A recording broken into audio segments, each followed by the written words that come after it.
to Turner. The rainbow is worth 3. Jonathan Taylor having a monster game. Joseph Newgarden takes him down to the white line. They battle for the lead at 3. Richardson on a design run. Touchdown! I-N-D-Y. This is the Fan Morning Show with KB, JB, and Jeff.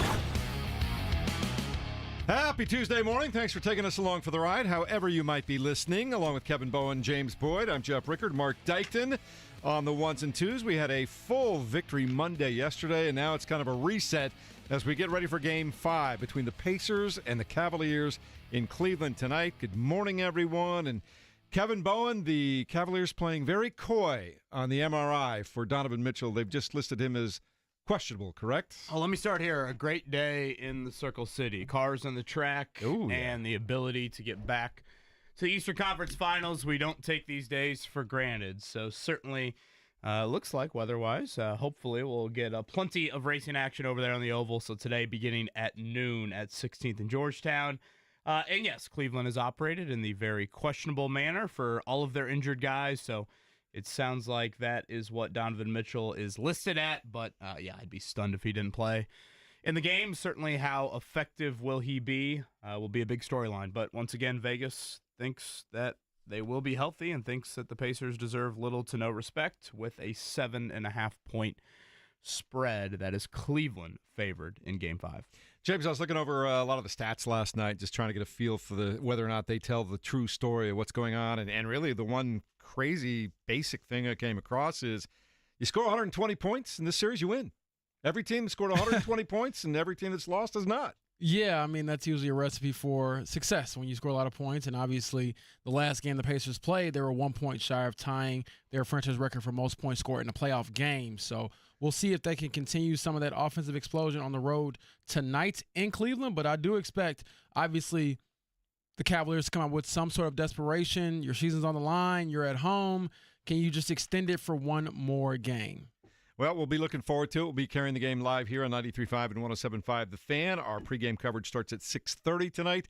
Airtime for the tip just after 7 o'clock. It's going to be a lot of fun, and I'm really looking forward to that. Kevin, you had mentioned over at the track a lot of activity today. We also start our hourly track reports later on today as we will keep you up to date on who's doing what, times that they're putting out, any kind of problems with the cars or anything else of news, noteworthy type stuff. Coming out of there, we'll have you covered all day long. But it is that month, as you mentioned, Kevin, Pacers and Racers. As you were kind of looking forward to the show yesterday and perusing things after, we all watched games last night. But what were the things that were on your mind as you were basking in the glow of that Game 4 victory and getting ready for what's ahead? Yeah, I guess just on the doorstep of, getting back to the conference finals, which, again, I don't think is anything that you take lightly whatsoever. I know the Pacers have had a really nice history of rather consistent success. But if you would have stopped me 2 years ago on April 13th, would I have ever thought they'd be going back-to-back Eastern Conference final trips? No, not at all. So to have that possibility tonight, and certainly last night it was quite the scene in Madison Square Garden and what happened late in that game. But if Boston is able to extend it on their home floor coming up tomorrow night, and the Pacers take care of business tonight, you're looking at least a 4-day break for you, or I should say a 4-day advantage for you over whoever would come out of that other series. So, that is something I think to keep an eye on. But, obviously last night, for those that missed it late in the game, Jason Tatum, just probably one of the more horrific pains I've seen a player in going to the floor. For what it's worth, the updates post-game were, I didn't think they matched kind of what we saw with the Damian Lillard situation. The Lillard situation, it was pretty clear. Doc Rivers said it looks awful, et cetera, et cetera. Chris Haynes, I think, had that report. We haven't gotten that yet on the Jason Tatum news, but I just feel absolutely terrible for him. Tatum was having one of the games of his career, which is saying something for an accomplished player like him. And then he goes down, and you certainly fear the worst from an Achilles standpoint when a player reacts like that in the manner that he did. Yeah, it was not fun to watch, and I don't think any of us ever like seeing a player go down, whether they're a star player or a role player or whatever. And, James, you've been around long enough to know that when that happened, I think we were all thinking the same thing. We don't know, but they're just saying lower body injury, but the first place he grabbed was down by that back part of the ankle, and that's never fun. Yeah, because when I was watching the replay back, I was thinking to myself, like, did you get stepped on or land on somebody's foot? But obviously, when that ghost kind of gets you, you usually know what it is. And then him being wheelchaired off, couldn't put any pressure on it. It's just a devastating injury and non-contact. So we'll probably get the formal update today after he undergoes the MRI and they get everything back. But honestly, I think they probably knew last night that it's a pretty serious injury, and they're just kind of respecting him as a person before putting it out there. So we'll certainly see. And one of my buddies, Shane Young, covers the NBA for Forbes. He had this: Jason Tatum tied Larry Bird and John Havlicek for the most 40-point playoff game in Celtics history last night. And then it ends like that. Like that's pretty tough. And also, he's played over 40 games less than those guys in the playoffs. So let you know the type of career that Jason Tatum has had. I've been critical of the guy, but off the court, stand-up individual. On the court, yes, I'm frustrated sometimes, but still a great, great player, and the game is better with him obviously playing it. Also in that game, the Knicks were leading and then went on to win when that injury happened. They're up 3-1 legit. Yeah, that's probably the other thought that I've had, Jeff, over the last, I guess, 24 or 48 hours, to go back to what you were asking earlier of like, and it's hand-raised nostalgia for a kid that grew up in this area. I mean, we are on the verge of Pacers-Knicks, and that speaks for itself when you say that out loud. I think in this market, everything that comes with it, I think you see it in Madison Square Garden a lot. You saw it post-game, with all those ex-players there. Rick Pitino was there last night. As much as this market in my childhood absolutely hates everything about the Knicks, you watch them, and I don't know how you watch them and not come away with an immense amount of respect for the effort that they play with, the energy that they create. I think Madison Square Garden probably sounds like one of the more college environments that you have, and there is that element to it that I just can't ignore. I mean, certainly Pacers-Knicks, again, define so much of what the 90s was all about in this city, in this state, but I do have a ton of respect for how they play. I think it's a great, if we want to go there, and Rick Carlisle will certainly laugh at us if we go there with him in an hour, but right now we can. If that series indeed happens, I think it is a great advantage for the Pacers. The Knicks run their dudes into the ground. They do not play a lot of guys. They play their starters well into 40 minutes. The Pacers have the bench. They have the depth. I think that is absolutely huge in the Pacers winning a 7-game series. But yeah, it's pretty crazy to look at these two series right now and see 3-1 in each of them, and the amount of road games that both New York and Indiana have won so far, and obviously the Pacers will try to get one more on the road tonight. JB, I think if we brought up the Knicks series at all with Rick Carlisle, he might just hang up right there. He might. Yeah, I don't think that he would entertain that. He's not and obviously, going as a head coach of the team, you shouldn't go there. It's in first to 4, right? Not first to 3. So we'll see what they have in store for tonight. Like you said, Donovan Mitchell is currently listed as questionable with the left ankle injury, and I do think he'll play tonight, mainly because if he doesn't play, the season's probably over. Like, he's the only reason they have the one win in this series. Well, I shouldn't say the only reason, but he's the main reason they have the one win in this series. And obviously, when he's cooking, that gives them a much better chance to come out victorious. So we will certainly, have I think it's just a more desperate Cleveland, just because you can't replicate your season being on the line. And I wonder how the Pacers will try to, conjure up that sort of energy and tenacity to match that, at least early on, because I think Cleveland will punch you. Can you punch back and then obviously wear them down? We'll be talking about that throughout the morning. Obviously, it's first day for cars out on the track, officially getting ready for the Indy 500. A couple of days ago, we had the Sancio Grand Prix. Alex Palou winning that one again. We'll discuss all those later on today. But the last thing, too, we had the NBA lottery last night that I'm convinced that the NBA keeps alive just so they can have a TV show every spring. And once again, I don't know how it happens. You talk about karma not working correctly after the Mavericks and Nico Harrison make that horrific trade for Luka Doncic that every Dallas fan hates. They, of course, get the number 1 overall pick with a 1.5% chance of success, and it comes through for them. Oh, JB, are you a conspiracy theory guy when it comes to the lottery? I'm not, but I'm definitely team Nico in this situation just because I think it's hilarious. I think this is the funniest outcome that the NBA could have had. I also think it's kind of stupid that you have the lottery anyways, because could you imagine if that happened in the NFL? Like if the 49ers ended up with the number 1 pick over like the Tennessee Titans. So, yeah, I just think it's hilarious, and I'm all here for chaos that doesn't involve the teams I cover. So, yeah, your thoughts on that, Kevin? you imagine being a Dallas fan? I mean, Paige Beckers and Cooper Flagg you get here in the last few months. I mean, that is quite. Do you still hate Nico Harrison? Yeah, I can't say because ping pong balls went his way, or I guess however they do it now. Hater, man. That all of a sudden I need to be praising Nico Harrison here. Yeah, I don't. I mean, conspiracy theory. There is part of me that like I'm kind of glad the teams that tanked for 82 games didn't win the lottery. I mean, the Mavs only tanked for like what 15 or 20 games. Yeah, I guess. So that's efficiency. That makes me feel better than the 82 game tanks like we saw for some other teams. I guess it's good news for the Pacers, right? You don't want Cooper Flagg in the East. I did think about that.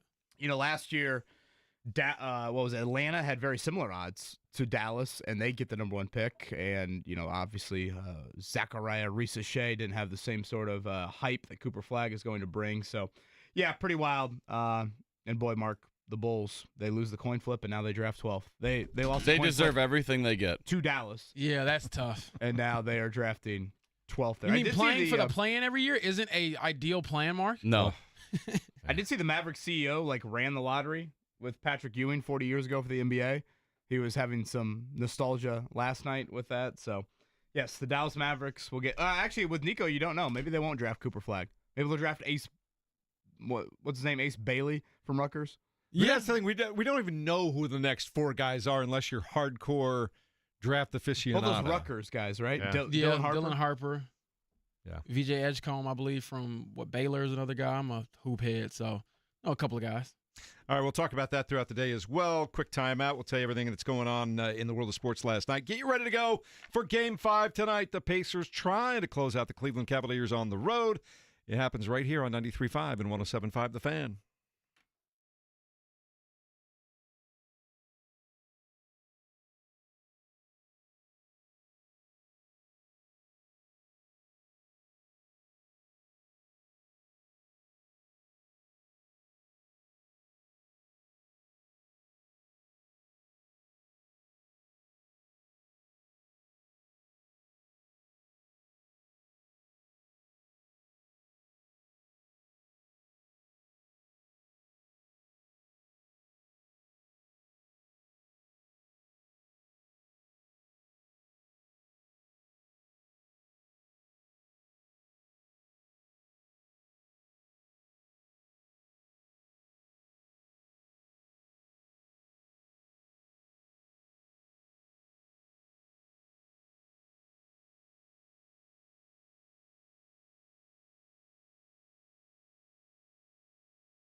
95 and 107.5 The Fan. Good morning. It is Tuesday, and we are on the doorstep of maybe finishing off the Cleveland Cavaliers. Game 5 tonight, 7 o'clock, 6:30 airtime. It'll be in Cleveland. Kevin Bowen, the odds, even with Donovan Mitchell questionable, 7.5-point favorites for the Cleveland Cavaliers. What's going on? Yeah, Vegas, I think, has disrespected, frankly, the Pacers and the Knicks throughout. I've looked at these odds pretty much game-wise, and I get Cleveland and Boston have had tremendous regular seasons, but the Cleveland one surprised me just because you can't ignore these injury situations. So I fully expect Mitchell to play, but, I would have guessed that line would have been much smaller than 7.5. So urgency for the Pacers. We will see where it is at. Can they match kind of the edginess that is necessary to close it out on the road? They'll try to do that if a Game 6 occurs. That will be Thursday back here in Indy.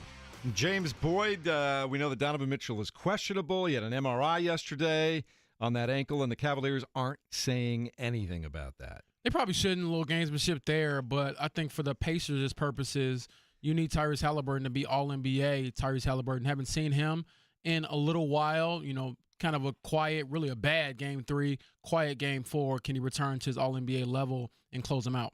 All right, the other game tonight, the Denver Nuggets take on the Oklahoma City Thunder. The Thunder came back to tie that series at 2 in Denver in Game 4. Last night, gentlemen, the New York Knicks, trailing for much of the game, came from behind in the third quarter, started to stretch it out, went at 121-113 late in the game, though, after Jalen Brunson had already gone for 39 points and 12 assists. Karl Anthony Towns had 23 and 11 rebounds. Man, we saw a horrific-looking injury for the Celtics towards the end there, JB. Yeah, Jason Tatum goes down, non-contact. We'll have to wait and see what the official word is, but it did not look good. And if it is what we think it is, and it's an Achilles tear or whatever, he's going to most likely miss all of next season, I would think, just with the precautions you want to take and how late he tore it. So, again, we don't know the official diagnosis just yet, but it looked pretty bad. He couldn't put any weight on it. Had to get the wheelchair treatment off of the court. And I have thoughts just about, like, the tunnel wheelchair shot. Maybe I'm being sensitive, but I'm like, dang, that's kind of bogus. Like, the guy's trying to go back there and get a serious injury taken care of, and here we are looking at him in his worst moment after we just saw him get carried off the court. Celtics fans were waiting for that wheelchair shot for him to jump back up out of the wheelchair and come running back onto the floor, a la Paul Pierce back in one of their NBA championship series winning days. Yeah, I believe that was like back in 2008 when they won. But, yeah, no one expected that last night, quite frankly, after he went down like that. It was pretty, horrific looking. But legit for the Knicks, Kevin, they win at 121-113. They were well ahead. They were going to win the game when he went down after scoring 42 points. Jaylen Brown had 20 and Derek White had 23. The Knicks legitimately winning this series. They lead 3-1. First time we've seen a home team win in this series. So, yes, the Knicks are up 3-1. They will try to close it out coming up tomorrow night in the other Garden. That would be the Boston Garden. So, yes, indeed, it is looking like Pacers and Knicks here for the Eastern Conference Finals. Both these teams up 3-1. T-Wolves over the Warriors last night without Steph Curry. It has been loss and loss and loss for the Golden State Warriors. Julius Randle, speaking of a former Knick, 31 last night. He's been very good here in these two games in the Bay Area. So now Minnesota is up 3-1. So 3 of the 4 series sitting at 3-1, and then you have the Thunder and Nuggets, and that will be the other game tonight at Series 2-2. One more thing on that, JB. In the absence of Steph Curry, Jimmy Butler took 9 shots in that game last night. Yeah, it was a weird game, very passive from his standards, and you need the scoring punch with Jimmy Butler without Steph Curry being in there, but I think the one frustrating thing about it, at least for Steph Curry, is you're seeing these games where your team's hanging in it, but they can't get over the hump or get across the finish line without you, and you just know as a competitor, and also as one of the greatest players ever, if I was out there, it would be different, but, ifs don't really matter at this point. All right, last night we had the NBA lottery show right before the game started, and with a 1.5% chance of securing the number 1 overall pick, the Dallas Mavericks, fresh off the trade of Luka Doncic, get the number 1 overall pick and are likely to select Cooper Flagg of Duke when that comes around in June. Yeah, and they had a chance to talk to Cooper. I thought it was just an awkward interview overall because he hasn't probably worked out for these teams yet. We know he's going to be the number 1 pick, but they're asking, hey, about your new teammates, and he's like, I'm just trying to get ready for the draft. It was just a weird setup because it's not official yet. And then also, you have to keep in mind, do they take the number 1 pick and try to trade it to get, a superstar or something like that? I don't know. I saw a lot of like Twitter chatter, which I don't read too much into, like, oh, does this mean Giannis is going to Dallas or whatever? But you do have to kind of, put all your cards on the table and decide with an aging roster, Kyrie Irving, Anthony Davis, is it better to use that number 1 pick to go try to get somebody else who can help you win now, or do you keep Cooper Flagg? And for his purposes, I mean, Kevin, could you imagine just getting drafted there, which is an awesome experience, but like, okay, yeah, you replace Luka. Good luck. Yeah, it certainly is quite the shoes to walk into. And, I don't know. There was a moment last night where I saw that unfold and thought to myself, boy, it's a little bit, I don't think it's to the level, but, it's got some Caitlin Clark, Tyrese Halliburton potential vibes for that city in what they got with Paige Beckers a couple months ago and Cooper Flagg. Clark and Flagg probably a little bit more of the comparables there, although Clark is in still a different level. So, yes, Dallas with those small percentage. It'll be Spurs, 76ers, Hornets, Jazz to round it out. I'd say good news for the Pacers. Philly, Philly could have gotten that first pick. That would have been very interesting, given their makeup as well. All right, baseball last night. We had the St. Louis Cardinals over the Philadelphia Phillies by a score of 3-2. The Cubs beat the Marlins 5-2 over at Wrigley. Cincinnati Reds had the day off. And the Indians also had the day off, too, as they get ready to go back to Victory Field. Later on tonight, they will take on the Louisville Bats beginning at 6:35. Anything else you guys want to throw in from yesterday? Again, cars on the track over at 60th and Georgetown beginning at noon today. So noon to 2, you'll get all 34 cars over there. We'll have Tony Kanaan on tomorrow. He has got a refresher just in case Kyle Larson can't go.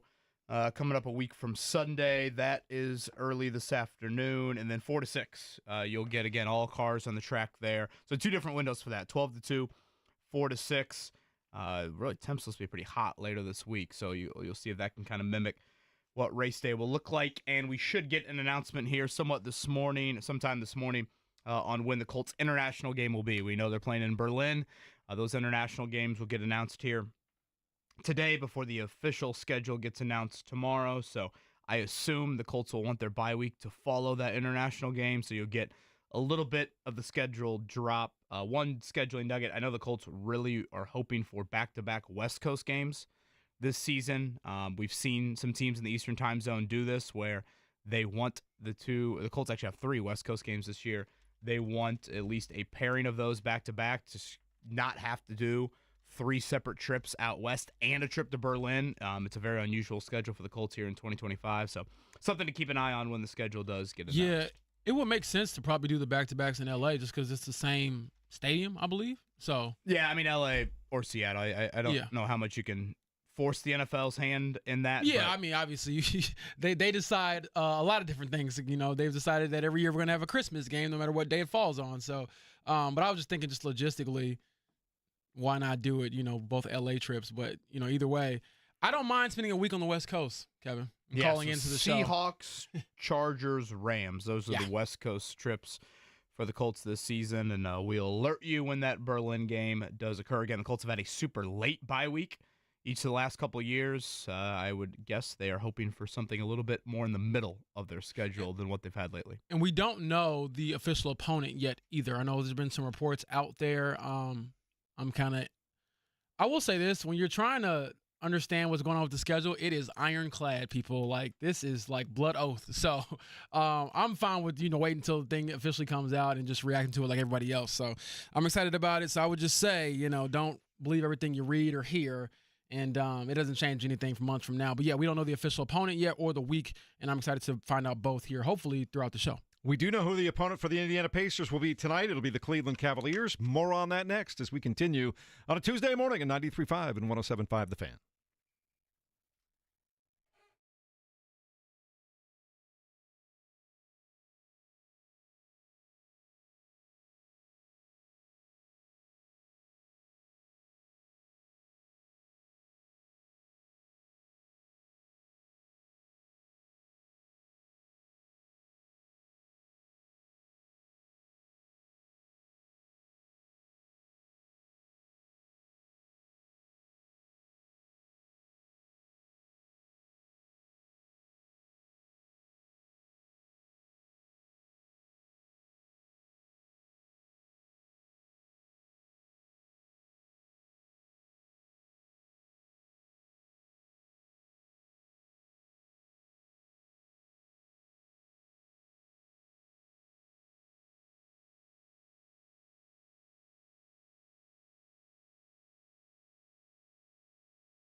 You're listening to the Fan Morning Show on Sports Radio 93.5 and 107.5 The Fan.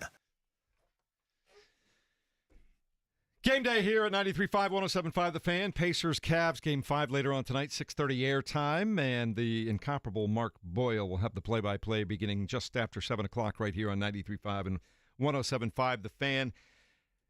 The people who decide such things just don't seem to respect, like, or care about the Indiana Pacers, which is their right. It's all about numbers for them. But the Pacers are still 7.5-point underdogs in this game, where the last time we saw, they blew out the Cleveland Cavaliers, and the Cavaliers just keep getting more beat up as the series goes along. They're not getting any healthier, James Boyd. Yeah, it certainly doesn't seem like it. We'll talk to Rick Carlisle at 8 a.m. Make sure you tune in for that. But after Game 4, he was – honestly, I felt like if you looked at him, you couldn't tell if they won. He comes in, we've done nothing.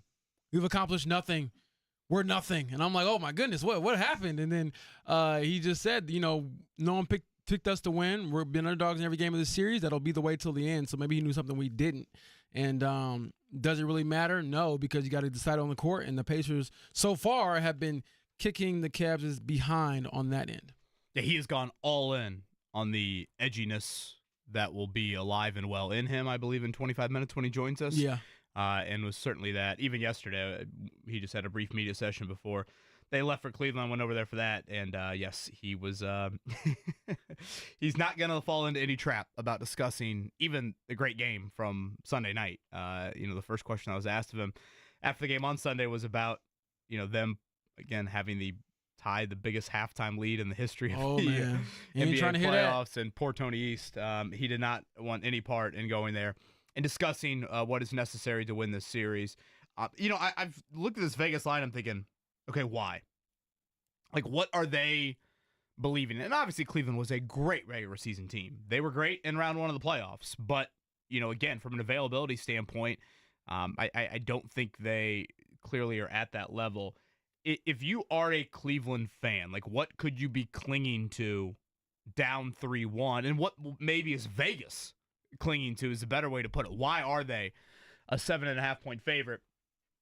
If you look at the series so far, the Cavs have shot it awful from behind the arc, especially the first 3 games. And really, Game 4, I think when the game mattered, they shot it terrible, like in the first half on Sunday night. The second half, they actually shot it decently well, but that was a bunch of guys that really nobody's ever heard of. So that is probably the one, again, I fully expect the Pacers to win this series. But if there is just like one seed of doubt, that's where it is for me. It's like, does Cleveland find, I'm not even saying above average shooting. If they just shot average, they haven't even sniffed average from behind the arc in this series. So I don't expect that to happen for 3 straight games. Even if it does, I think the Pacers are still equipped to at least win one of these 3. But I guess if you're trying to make sense of a line that I scratch my head at, that would probably be the one thing. And the one thing the Pacers did really well in the first half before they got on that unbelievable roll, but right out of the gate, JB, they had a completely different system to attack that 3-2 zone, which Cleveland then changed to a 2-3. And the pace that the Pacers like to play at was evident throughout that entire first half. And Cleveland got on their back foot. They could never get their balance back. Yeah, I'll throw it back to you, Jeff. What do you think they did in the 3-2 zone that was a little bit different maybe than in games past, at least in Game 3 where it was so effective? I thought they started doing some pick and roll higher out on there, getting to the wings, making sure that guy in the corner was open for threes, which as time goes on, the beautiful part about that, from my perspective anyway, is once you start hitting those wing and threes in the corner, now you start to open up the lane a little bit too, and you can start to attack a different way. And what the Pacers did is they did a little bit of that, but then they started really getting great in transition. They got out. They started hitting every shot that they took. That helps. In transition. And the Cavaliers just looked like they were playing off balance for the rest of the half. Yeah, to piggyback off that, I think you made a great point. They were screening at the top of the 3-2 zone. And for those listening, it's like 3 people at the top. And the big person usually in the middle is Evan Mobley. So they set a pick on him and kind of open things up from there. And I also thought they got contributions from guys who aren't necessarily what you would say are like the greatest shooters or whatever. And so you saw, Obi hit a couple of them. And then Thomas Bryant, I hit one early, and I'm like, anything you get from Thomas Bryant on the offensive end, or really any points, is like just a bonus because he's out there mainly to kind of tread water for you guys. And so when he hits a corner three, I'm like, man, these guys are rolling. And as you said, Jeff, when you got Miles Turner, you're 6'10" or 6'11" center, shooting step back threes, and then shooting from the hash mark on the wing. I'm like, at that point, you're rolling. And I would say, and I didn't put it out there publicly because I'm like, I don't need people telling me I'm jinxing the Pacers, but after Miles went on that run, I was like, this probably is over. Like, because they're making every single shot. Not only is their offensive process great, they're making every shot. I mean, you shoot 12 for 18 on threes in the first half. You don't lose that game in the NBA very often. The Pacers could have tweeted out the Vince Carter over gif at halftime. Seriously. And that would have been perfectly acceptable at that point. Yeah, I think one thing also to add to the zone is, when they play Mobley up top in the middle of the three, that's putting like Strus, for example, on the bottom. Well, you can take advantage of that with height, with size. And I think you saw Siakam and Turner, even Toppin, to your point, James, there were some moments there where you just got big on little. Yep. Mouse in the house, and you were able to, kind of have some old school, back you down type of post-ups there. So I think that has contributed. We'll see. Cleveland did go 2-3 zone a little bit as well. We'll see what wrinkles Cleveland throws at you. But once again, I mean, the Pacers pressured them full court. And again, I can say it, but I start thinking ahead to what a Knicks series could look like. I mean, Brunson's the only ball handler. I mean, like, it's not like Bridges and Anunoby and Hart are great ball handlers. So if you are able to pick them up full court and just try and wear Brunson down, obviously we'll have plenty of time to get into all of that. But watching that Knicks game last night, I was reminded of just the lack of ball hand. Like, New York is really built to beat Boston when you think about it. I mean, the wings, just the overall size. I don't know. I don't think they are as well suited to compete with what Indiana wants to do. And again, it's a new New York team from last year. I mean, Bridges and Towns and all of that. DiVincenzo and I'm trying to think. Was Randall hurt? I don't know. It all kind of runs together at this point. All the injuries that have happened, but. Yeah, I'll probably stop talking about that before people say I'm going to jinx the Pacers. Well, the one thing Rick Carlisle will tell you when he comes on at 8 o'clock that I can almost guarantee you is, as we talked about at the beginning of the series, the beautiful part about a 7-game series in the NBA is almost none of the games look alike because everybody make adjustments. You play a little bit of a different way here. You make in-game adjustments at halftime sometimes even in the middle of the game. Every single game has its very own identity. And he will tell you that what you saw in the first half the other night, it's just not going to happen again. It's going to be a completely different mindset for Cleveland. They're going to play. I'll bet to a certain extent, he'll pull the nothing's more dangerous than a wounded animal, which is what Cleveland is right now. They're beat up. They're hurt. Their best player, who's been carrying them at times, didn't even play in the second half for obvious reasons the other night. Sore ankle and the fact that the game was over at that point in time. But he'll sell you on the fact that you're going to get the very best version that the Cleveland Cavaliers have had all season long tonight. Yeah, he's sold us on that all year. I find it hilarious, and after you cover people for a while, you kind of see what their trends are. And so whenever they go play like a team that was just terrible in the regular season and they're coming off, 5 bad games in a row, it's like, well, they're desperate, they're hungry, they got a chance to come out here and prove themselves. And if they're rolling and they've won 5 in a row, they're desperate and they're hungry. They want to keep proving themselves. So, there's no other way to look at it through the lens of a head coach. And so, obviously, Rick has his real thoughts on the game, and obviously, he won't share game plan specific things. But I am curious to hear from him, not only from what you want to do to the Cavs, what you want to do as your team, because as much as you want to change and adjust, you also want to keep your identity, Jeff. And I think that's what we've all kind of talked about. You make little adjustments, but overall, you want to be who you are. And I think a big part of this recipe, if they do want to, close it out tonight, which they obviously do, can you get All-NBA Tyrese, back in that mode? And not saying that you absolutely need it, because I think one of the Pacers' strengths is that their best players don't have to be Superman. But I don't know if 11 points is going to cut it tonight, or 4 points. The other night obviously didn't cut it at all. And so can Tyrese get back to 20 and 10 Tyrese, which we've seen pretty much all year? I think too, Kevin. If the Pacers continue to shoot well, like everybody did the other night, it's easier for Tyrese to just kind of say, okay, I'm going to be the point guard and distribute and set guys up, because Miles is hitting those 2-mile threes, as Mark described, and Obi Toppin is taking advantage of mismatches down low, and everything else was working out well for them. He was just going with the flow of the game, I thought, the other night. Yeah, I mean, when your supporting cast looks like that, but shout out to Ben Shepherd. I thought he came in, gave you really good minutes. Mather and post-ejection, certainly. I mean, that first quarter, when Thomas Bryant and Ben Shepherd are hitting corner threes, you know it's going to be a good night for you. Again, Rick Carlisle going to join us here in 15. James, I did want to make sure we snuck in a little bit of Colts because I thought it was a news item over the weekend that had it happened on a Tuesday, we probably would have talked about it a little bit more in the cycle, but that is Zaire Franklin, ankle surgery this past week. He will be out. They are hoping for the start of training camp for his return. So that's what, 2 months, 2.5 months he will miss. I mean, anytime a guy misses that much time, I don't care when the surgery happens, it's notable. When you hear NFL player has offseason surgery, it's not the most alarming headline. I think ideally you would hear that and say, okay, this is January or February, right? Not May. What do you make of Zaire Franklin missing the entire offseason program coming up?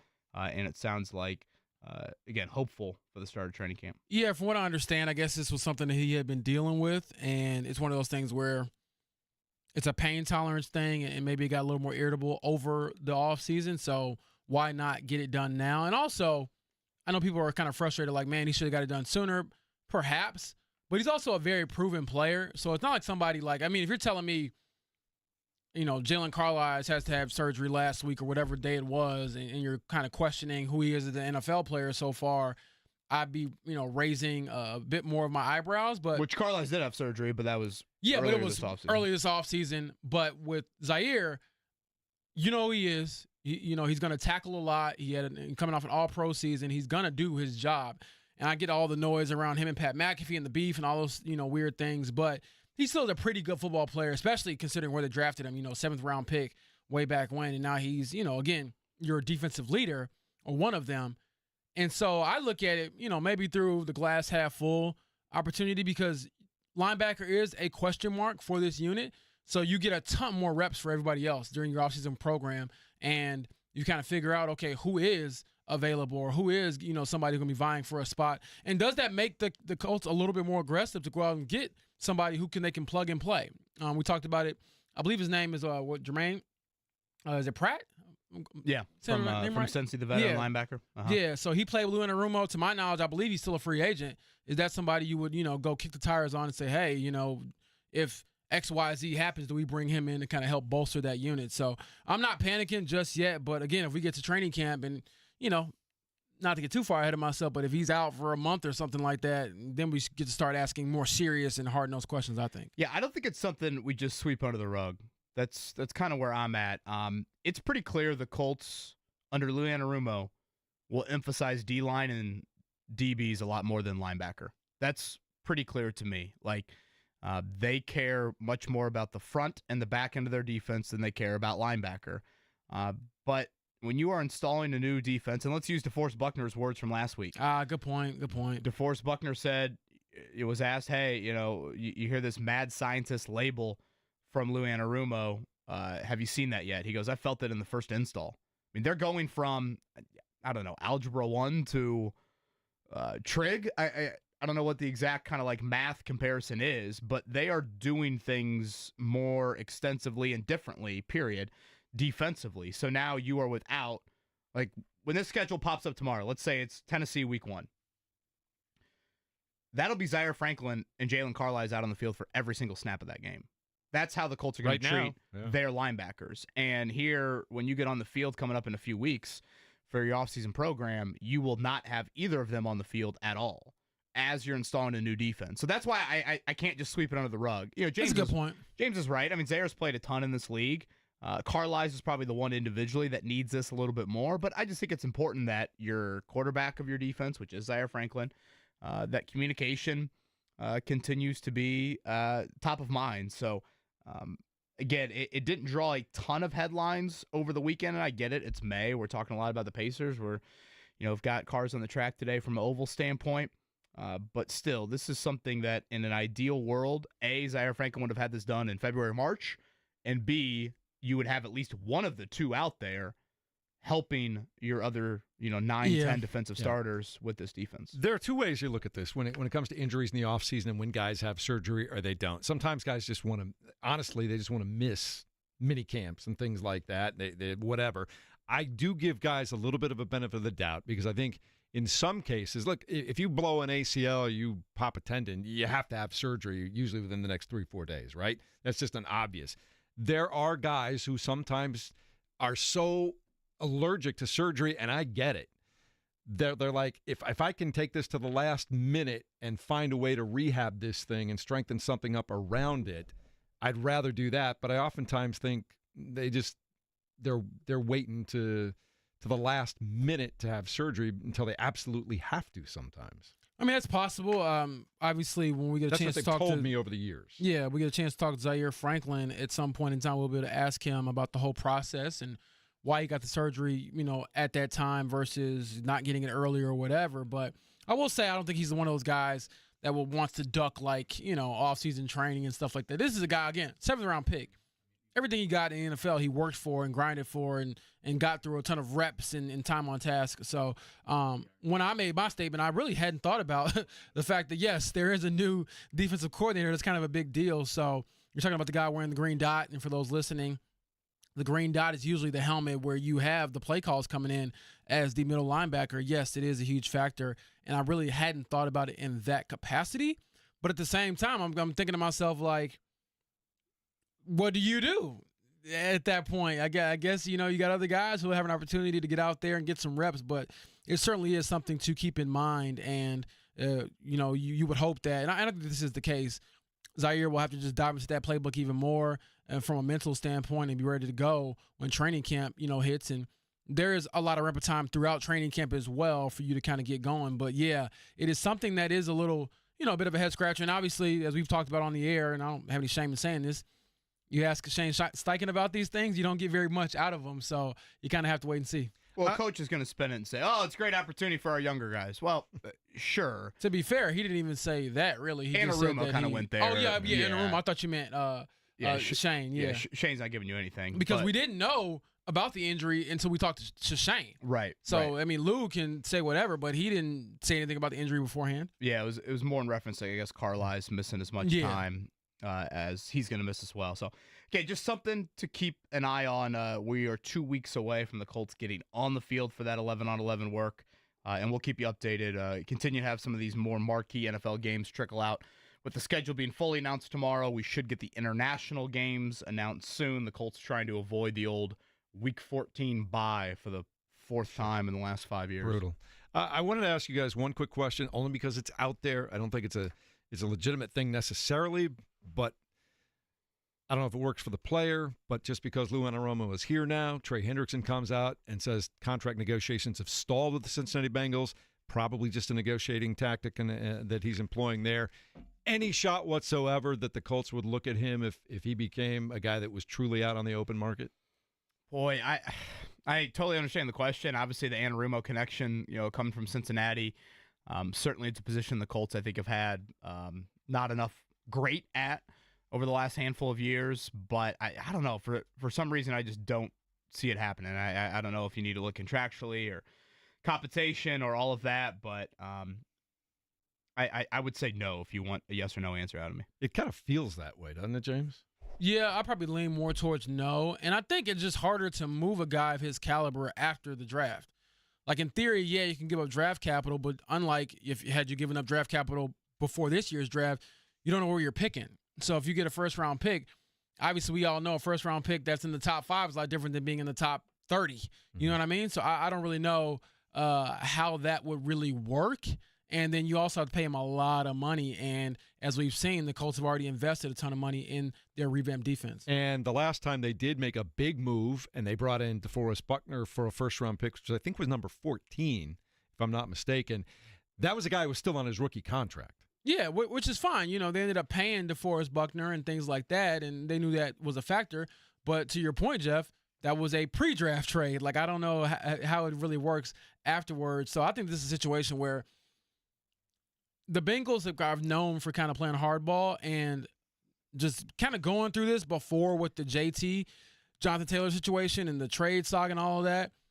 I read through the CBA. They can force him to show up, and he can be unhappy about it, and he can, say whatever. But if you're under contract, it's like a blood oath. They can fine you. They can suspend you. They can take your money back. If you retire, they can take it back even if you retire. So You would hope it doesn't get to that point if you're a Bengals fan, but they can force you to show up. Otherwise, you could just give all your money back.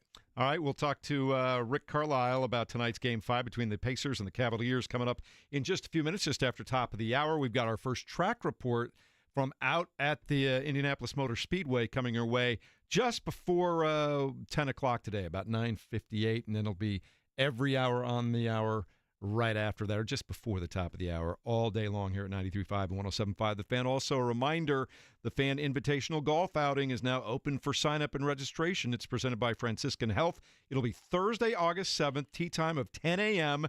You can sleep a little bit, too. The beautiful Legends Golf Club down in the southern part of town. We're looking forward to that. We'll all be there, KB, JB, myself, Jake Query, JMV, all going to be attending there. And it's not just about golf. It's really a chance to get together as a community. We're supporting the Franciscan Foundation, making a big impact while enjoying a great day on the course. So it doesn't matter if you're a seasoned golfer like KB or you just like being outdoors and having a little bit of fun. It's going to be a great outing. Again, 10 o'clock on August the 7th at Legends Golf Club. Go to 1075thefan.com to register and get more information today. Rick Carlisle on the way. It's the Fan Morning Show at 93.5 and 107.5 The Fan.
You're listening to the Fan Morning Show on Sports Radio 93.5 and 107.5 The Fan.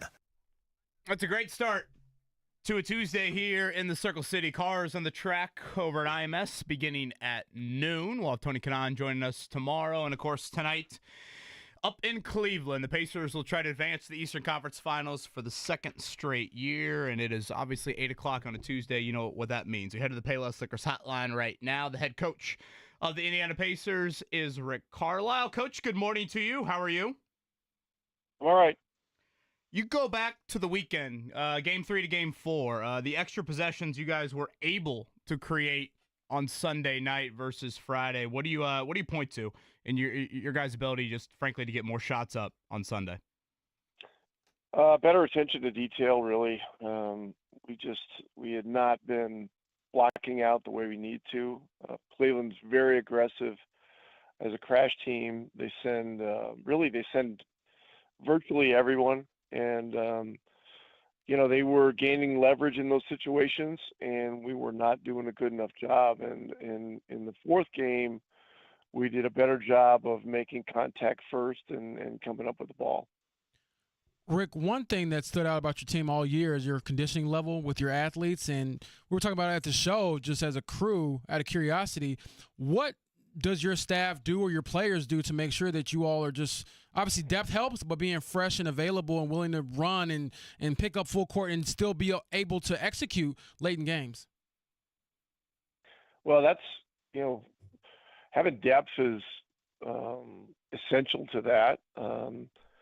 And so, we've been playing 10 or in some instances 11 players in these games in the first two series, So you have to have depth. Going back to training camp, this is part of the approach, and talking to players during the summer, putting out messages to the entire group that, come in the best shape of your life, those kinds of things. And, a lot of this stuff is, can sound like coach speak, I'm sure every coach in pro sports and college sports is probably saying the same thing to their players. But I think our guys understand that there's a different level required, because the 94-foot pickup stuff is, not everybody's doing it. And so, our guys have worked hard, and look, you always want your guys to be available. And a lot of that is, preventative stuff. It's functional training in the weight room. It's conditioning, et cetera. But you also have to have some good fortune, and we understand that. So, that's really what it's about.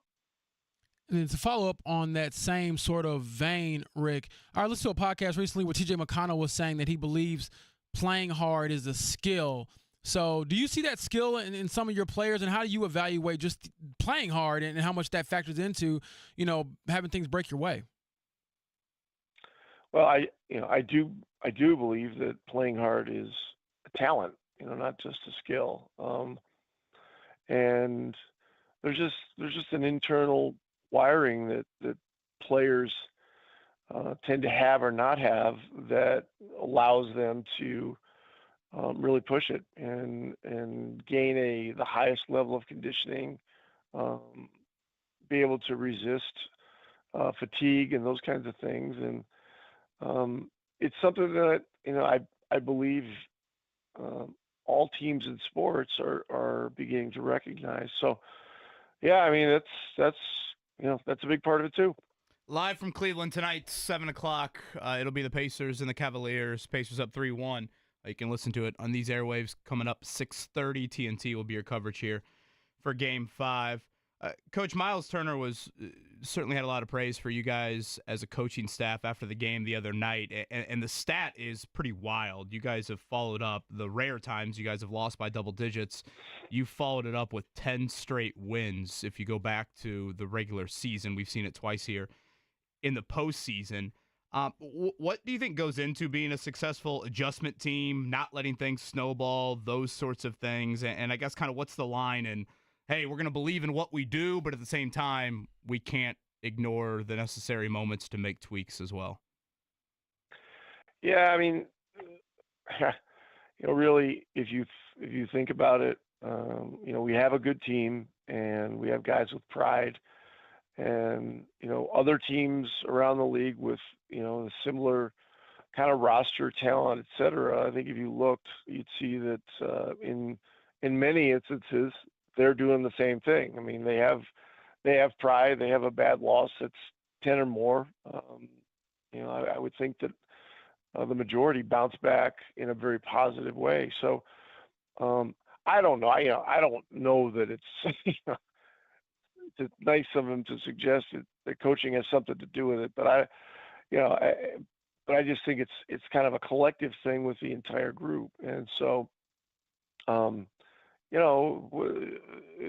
hardest thing in the NBA probably is how you deal with success. I mean, if you really think about it, we had a couple of big wins to start this series. Tyrese had 2 major game winners in 8 days, one to end the first round and then one in game 2. And, all seemed right with the world. And, Miles, I don't know when the thing in the Players Tribune came out or whatever, or when it was actually published or when it was done or not. But that came out. That's a real feel-good thing, and then you start feeling good, and you sit on it. The game 2 win for 2 days, and then you just get smashed in game 3. So then you got to wake up and you gotta get your fight back. And so this team's been pretty effective at getting their fight back. When you've had a great win like we did 2 nights ago, then now the challenge is to maintain, sustain. And look, this place is going to be, off the hook tonight, just in terms of the noise and the craziness. And I expect all their guys to play, Mitchell included. And so, this will be one of the big tests of the year. I wanted to go back to Miles specifically for a second. You brought up the Players Tribune piece. I thought it was just a wonderful read, and he certainly singled you out in a couple of different moments within that piece, and brought up a dinner you guys had. I think the restaurant was Nick and Sam's, if I'm remembering correctly, when you had gotten hired, and obviously Miles is a Dallas guy, and you guys met up there kind of early in you coming back here. I guess, what were your overall impressions of Miles Turner prior to you arriving here, and what have you seen from him as a player and a person in the couple of years that you've been back here? I mean, I always thought he was a special player. Guys that can protect the rim, be in the conversation for leading the league in blocks and be able to make threes and have a presence around the basket and roll and stuff like that. I mean, you just always have great admiration for them because they make it really hard to guard a team. Indiana was always a hard team to play, and so that was one thing. I did not really know Miles until I took the job, but I will say one of the reasons I was interested in the job was because of him. And so, his Dallas roots were something that I was aware of. And, when I first got the job, it was in the summer of 21. I believe the season was extended a little bit, so things kind of happened late that summer. But from the first time I met him, I felt he was a special person. I knew he was a tremendous player, and so I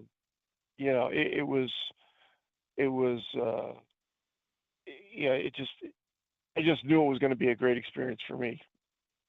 One more on Miles, because he mentioned the other night that he had a chance to meet up with Tyson Chandler, your former player, over the summer, and Tyson was telling him, I played 19 years in the NBA, and I only had so many chances to really go after a championship or go after a deep postseason run.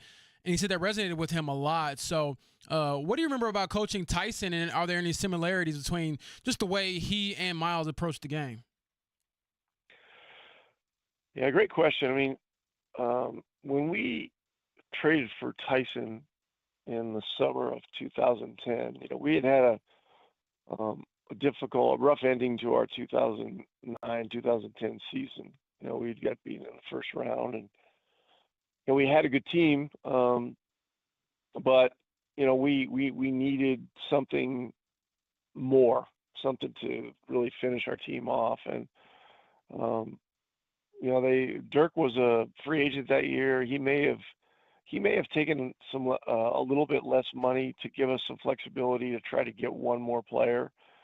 And then Tyson was available. I think we traded with Charlotte to get him, and he had been I think in New Orleans, and then Oklahoma City had traded for him, and they had rescinded the trade because of a problem he had with his toe. And so another year had passed, and we ended up trading for him, and then he passed the physical with us. And once we got him, I mean, he added an element that finished our team. It was shot blocking. It was skill around the basket, rim presence. He was one of the great lob threats that I've ever seen in the NBA. But above all that, he just had a great exuberance, a great energy. He was always talking about the team. He was always talking about us, and this. And he was an amazing leader in the locker room, and always had a positive voice. So he was the key to us becoming a real championship contender the following year. And when he came to the gym with us last year, Lloyd came into Dallas, and we had our other two bigs. So we had Isaiah and Wiseman there. And you think about it, James Wiseman, Isaiah Jackson, Miles Turner working with Tyson Chandler, and the coaches in the gym is pretty special. And so and Tyson was great. I mean, he was absolutely great. He hasn't changed one bit. I think he does some coaching stuff with the Mavericks. They've got Gafford and Lively, and Powell is still there, so he kind of helps them with their big guys. So, but yeah, no, that was great. And look, you never know. When you can't just assume you're going to get to the playoffs every year, or get to the second round, or get to the third round. I mean, this is special stuff, and we should all be thankful when we can, get on any kind of a run like this. Certainly. Tonight, Game 5, again, Pacers up 3-1, 7 o'clock. The tip from Cleveland. Rick Carlisle with us here. Coach, I don't know if you caught a glimpse in the stands at all the other night. I'm sure you were focused on much more important things. Did you happen to catch the dude or see a picture of the guy with the Plot Rickens T-shirt on? I believe it had a picture of your face underneath it. Did you happen to see said T-shirt? No. It just proves that this time of year there's a lot of zany stuff going on. That's all that proves. DM the guy if I could buy said T-shirt. I'll keep you posted if I get one. The other question that I did have, any need you feel to chat with Benedict Mathern after what happened the other night, whether it was Sunday in the locker room, whether it was yesterday? Yeah, I mean, we talked to him yesterday, and it's a mistake that he'll learn from. It's as simple as that. And we've got to move forward. And he's got to be ready. Got to be ready for tonight, and we got his back. And it'll be tough. When he checks in, there's going to be a lot of noise and all that kind of stuff. I told him yesterday. I told him in front of the team. We got his back. But those are experiences you learn from. Look, there's cameras everywhere. I mean, I don't know. I mean, with the Hawkeye system that looks at everything on the floor and gives analytic information. There's probably 30 some cameras there. And then everybody in the arena has a camera on their phone. So there's like 18,000 cameras in there, so everything is getting filmed, and everybody makes mistakes. Everybody in the moment can have a reaction. It's just part of it. But it's a great learning opportunity, and he's really important to us. So we need to move forward. Last one from me, Rick. Obviously, you have a closeout opportunity tonight. Is there anything different about closeout games that you tell your team, or just the setting itself, or how much do you try to just keep it the same and go about your business? All these games are hard. Closeout games are harder, and I mean that's a fact of life, and it's it's a cliche you hear from every coach every time there's you get into this situation on one side or the other, and so be able to do it. You have to be at your absolute best. We will need to do that tonight. The way we came at them in Game 4, they're going to come at us tonight, and we're going to have to be ready. 7:00 tonight. The disrespect's still there from Vegas. We'll see if the Pacers continue to earn it as they have so far, up 3-1 in this series. Coach, as always, thank you and good luck. All right, thanks, guys. Take care. Rick Carlisle, Payless Liquors Hotline.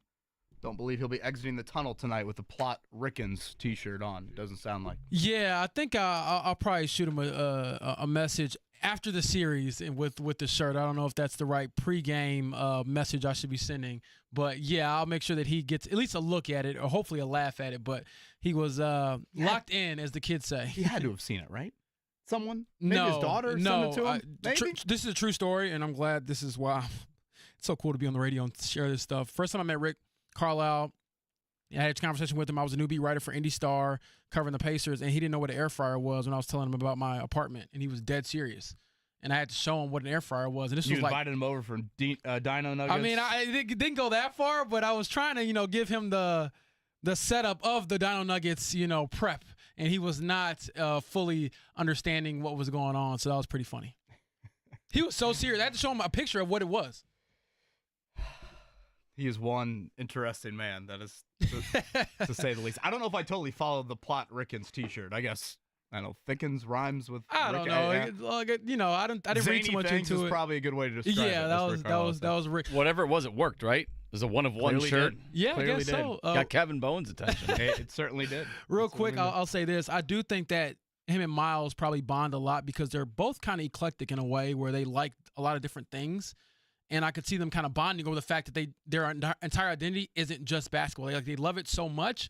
But if you ask Miles, he has a ton of different music interests, fashion, things like that. And obviously Rick, flies planes, plays the piano. So I could see them kind of bonding over that. Yeah, and Miles mentioned that. But in that Players Tribune piece, he really harped on he is obsessed with the basketball conversations those two have. Yes. He's like, we get lost in the basketball combos of we're just talking and talking and talking. Yeah, it's like the PhD level of basketball. Right. Yeah. And again, for those that have missed the Players Tribune piece, I thought it was a wonderful, wonderful read from Miles. And much more than just I think if you read the Players Tribune pieces, you usually get a little bit more than maybe what you're walking in there getting. But basically he said that, he had heard the old adage in the NBA, you're just one coach away from maybe finding yourself. And he basically, and I'm putting words in Miles' mouth, but by reading the story, he basically has said Tyrese and Rick saved his career. Sounds like it sounds like Miles was an absolute bust. Yeah, no, I think it just amplified who he is as a player. It just took him to another level, yeah. I guess is probably a better way to put it. So as always, thank you to Rick Carlisle for the time. That will be up on the podcast again, 7:00 tonight. It will be the Pacers and the Cavs, 7.5-point underdog in this one. As you heard Rick said, he expects Donovan Mitchell to play. MRI yesterday. Shams called it game time decision. I fully expect Mitchell to play, right? Some people brought up, hey, you watched Tatum last night. Would that force any hesitation with Mitchell? Yeah, you wonder, he's dealing with the calf. And obviously, I believe last year for Damian Lillard, it was like calf, then it was Achilles tightness, and then he tears Achilles this year. But I don't know if you can approach it like that. Every player is different. Trust your medical staff, and obviously he's a warrior. He's a guy who competes no matter what happens, and so I would expect him to be out there and doing his thing because that's what Donovan Mitchell has proven to do throughout the playoffs year after year. Busy Monday, busy Tuesday here. Let's hit a morning checkdown. The Morning Checkdown on 93.5 and 107.5 The Fan. Let's go to last night in the Garden. It was quite the scene. As much as the childhood in me, it pains me to say, it's pretty impressive to watch the Knicks and their energy level and the environment they've helped create there in the Garden. They get it done at home last night to go up 3-1, but certainly the big storyline exiting that one was the scene of Jason Tatum going down late. James, I thought it was one of the more in pain I've seen a player in an NBA game without like an obvious, when Paul George breaks the leg, that's like obvious looking. With Tatum, it was non-contact. We have not had any update just yet. Did he know or does he think it's Achilles? I think that was kind of the prevailing thought last night. We'll obviously wait on an update for that, but absolute shame. It came on a night when Tatum was at his best. Yeah, it was just a tough scene. And this is a guy, by the way, who hardly ever misses games. And so you see him go down like that. He's played through bum ankles and obviously played through the wrist injury this postseason. And so I feel for him, man. And as much as you want to send those condolences and thoughts and prayers, and you should, in the moment, it's just you're thinking as a player probably like, man, I just wish I could just go back and rewind time and make this a little bit different. But unfortunately, injuries are a part of our sport. So I just hope they're for a safe recovery. And obviously that changes everything for Boston, only for the series, but probably for next season and just their future decisions.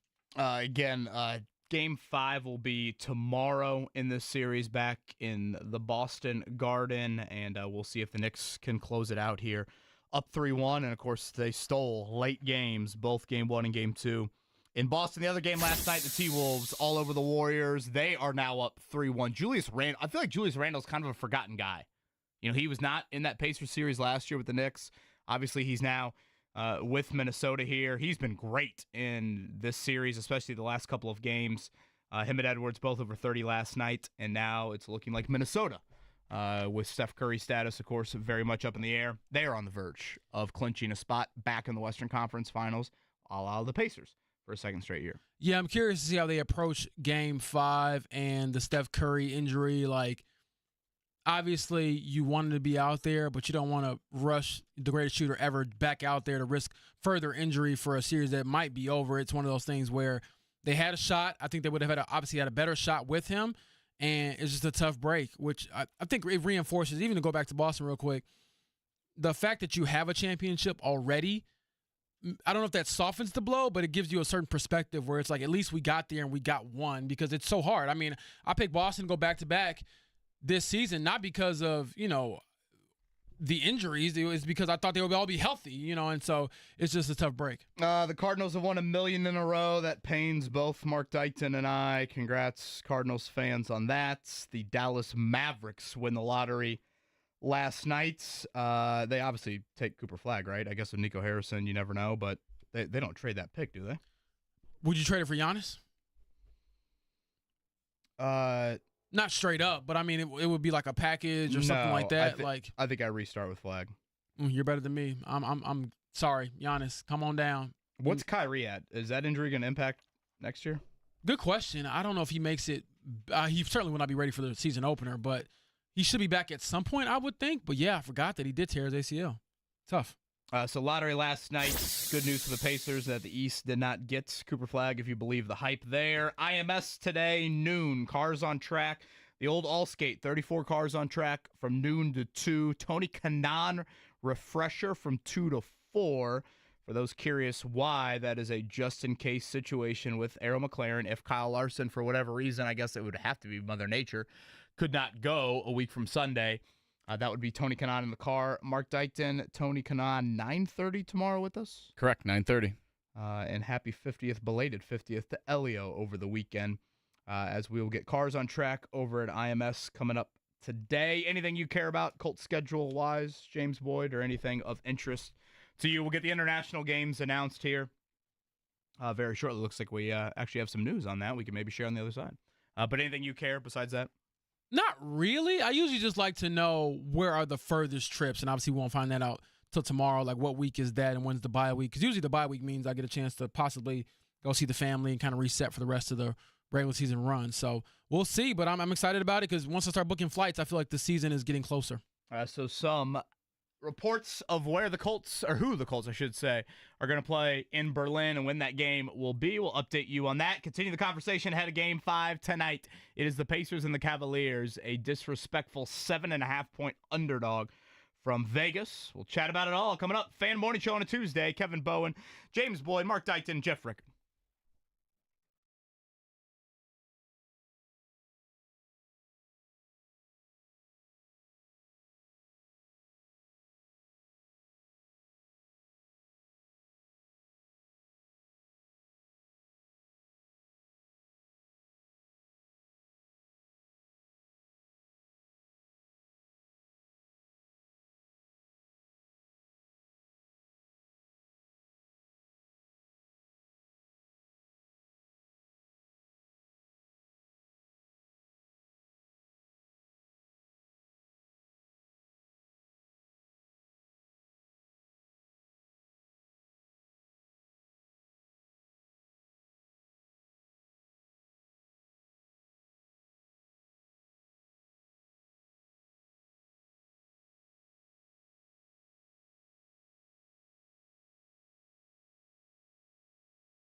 You're listening to the Fan Morning Show on Sports Radio 93.5 and 107.5 The Fan. Couple of things. Game day for the Pacers is Game 5 for the Cleveland Cavaliers and Pacers in their Eastern Conference second-round series. Happens tonight, 7 o'clock airtime, 6:30 airtime, 7 o'clock tip here on 93.5, 107.5 The Fan. Guys just got done talking to Rick Carlisle. Big takeaways from that, KB, as we head into Game 5? Yeah, I thought his Benedict Mathurin answer was probably the most candid of really any that he gave us there. But I was kind of curious what he would say on that front. So we'll definitely play that clip for you here a little bit later. And then James, I think, from a Game 5 standpoint, he said all the things you would expect him to say, the locked-in nature to it.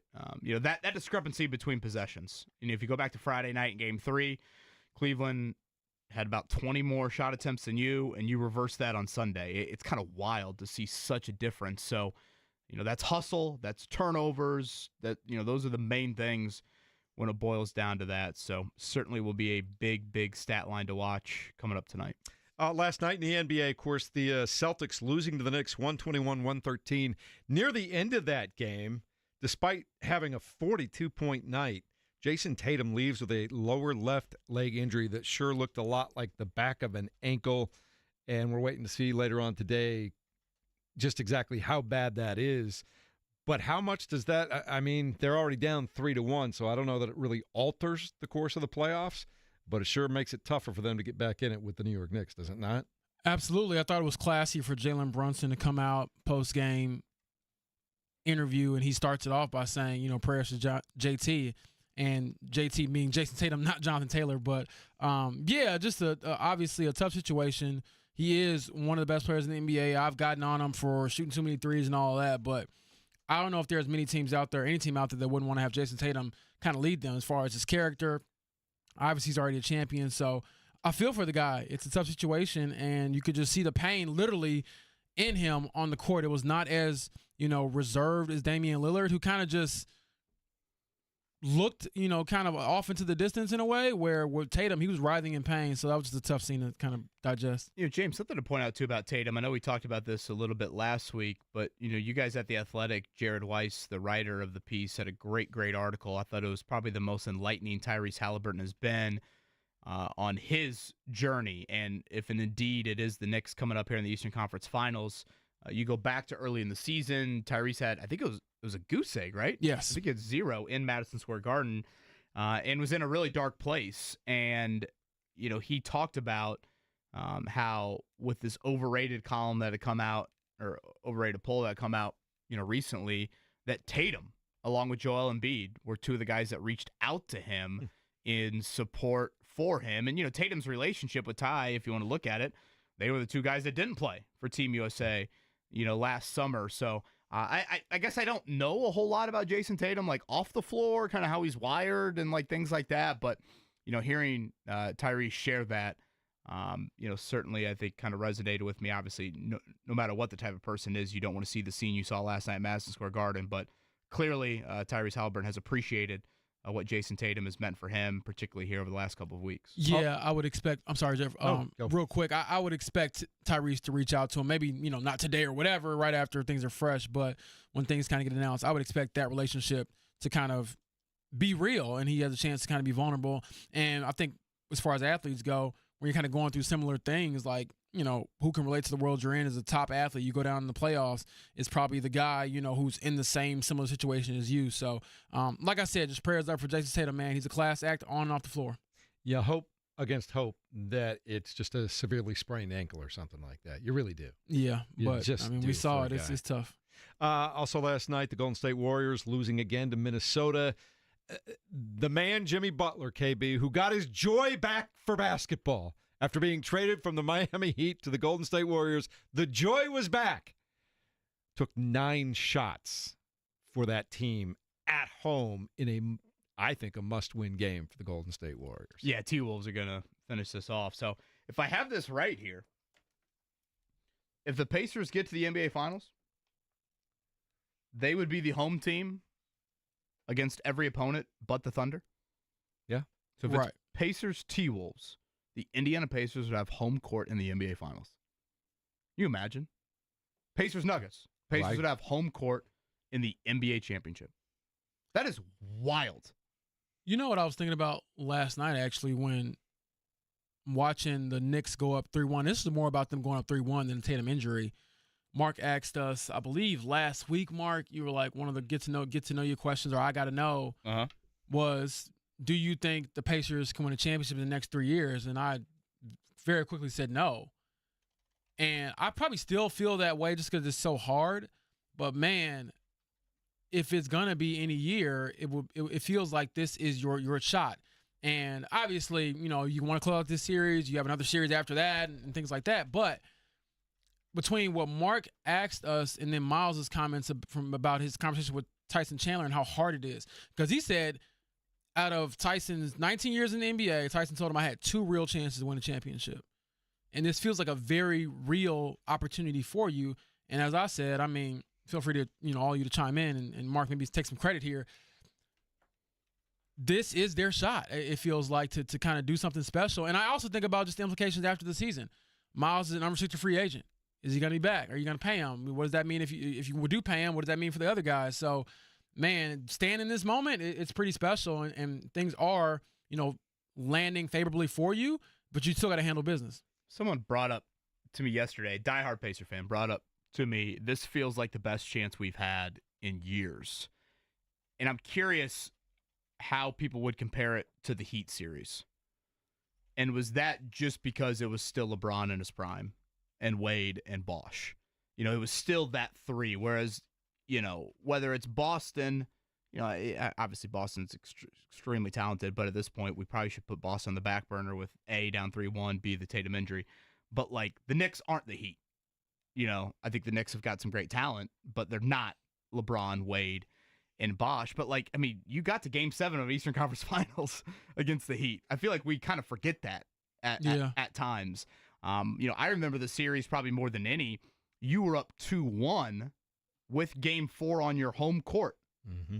You're up 2-1, Game 4 on your home court. It's the infamous extra day off between 3 and 4. Dwayne Wade goes and visits Tom Crean down in Bloomington, and Wade says this. Wade had been struggling. All of a sudden, Wade finds something. He comes back in Game 4. He goes off, and the rest is history of that series.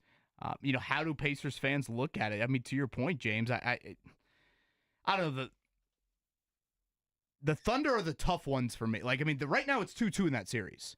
Like, is this still like, hey, it's our first real taste of it? We don't know what we are. Yeah, we've had this historic regular season, but we're really getting challenged in this series, and that's going to be more what happens if we advance to Minnesota. If we advance, like, the Thunder are just kind of the outlier for me. Like, are they in a different tier, or should we just say, hey, Minnesota's got a great shot to win it all. Denver still has a great shot to win it all. The Pacers have a great shot to win it all. The Knicks have a great shot to win it all. I frankly think the Pacers have.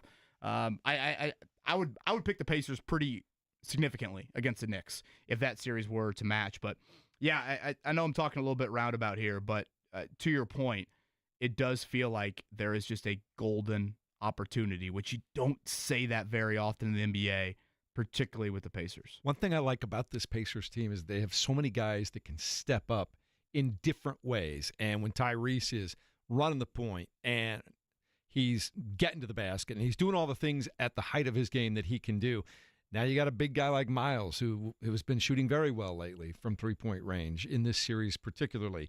You've got guys that just do different things all the time, and I think the Pacers can play a lot of different ways. But, JB, there are times when other teams don't quite know what to do with the Pacers, it feels like.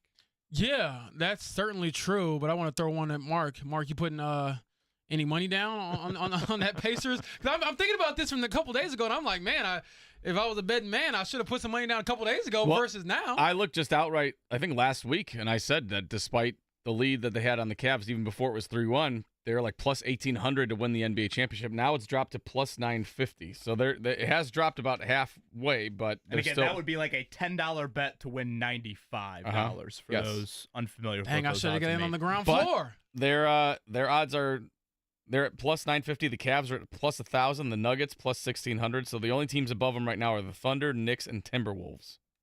Wow. Thunder overwhelming favorites. Yeah, that Thunder Denver series is certainly one where I look at it like it's game of the year tonight, right?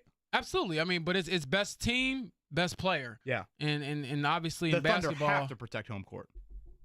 I certainly think so. And then I think of the games they lost in this series, it's been experience that has been, I think, the overriding factor. So a lot to kind of digest, but for the Pacers' purposes, you got to go out there and handle your business tonight because you don't want to, like we talked about in the first series, you don't want this series to keep going on where you sprain an ankle, somebody, gets hurt or whatever. You want to try to close it out, rest up, and get ready for, the next round. By the way, I was just looking this up for fun.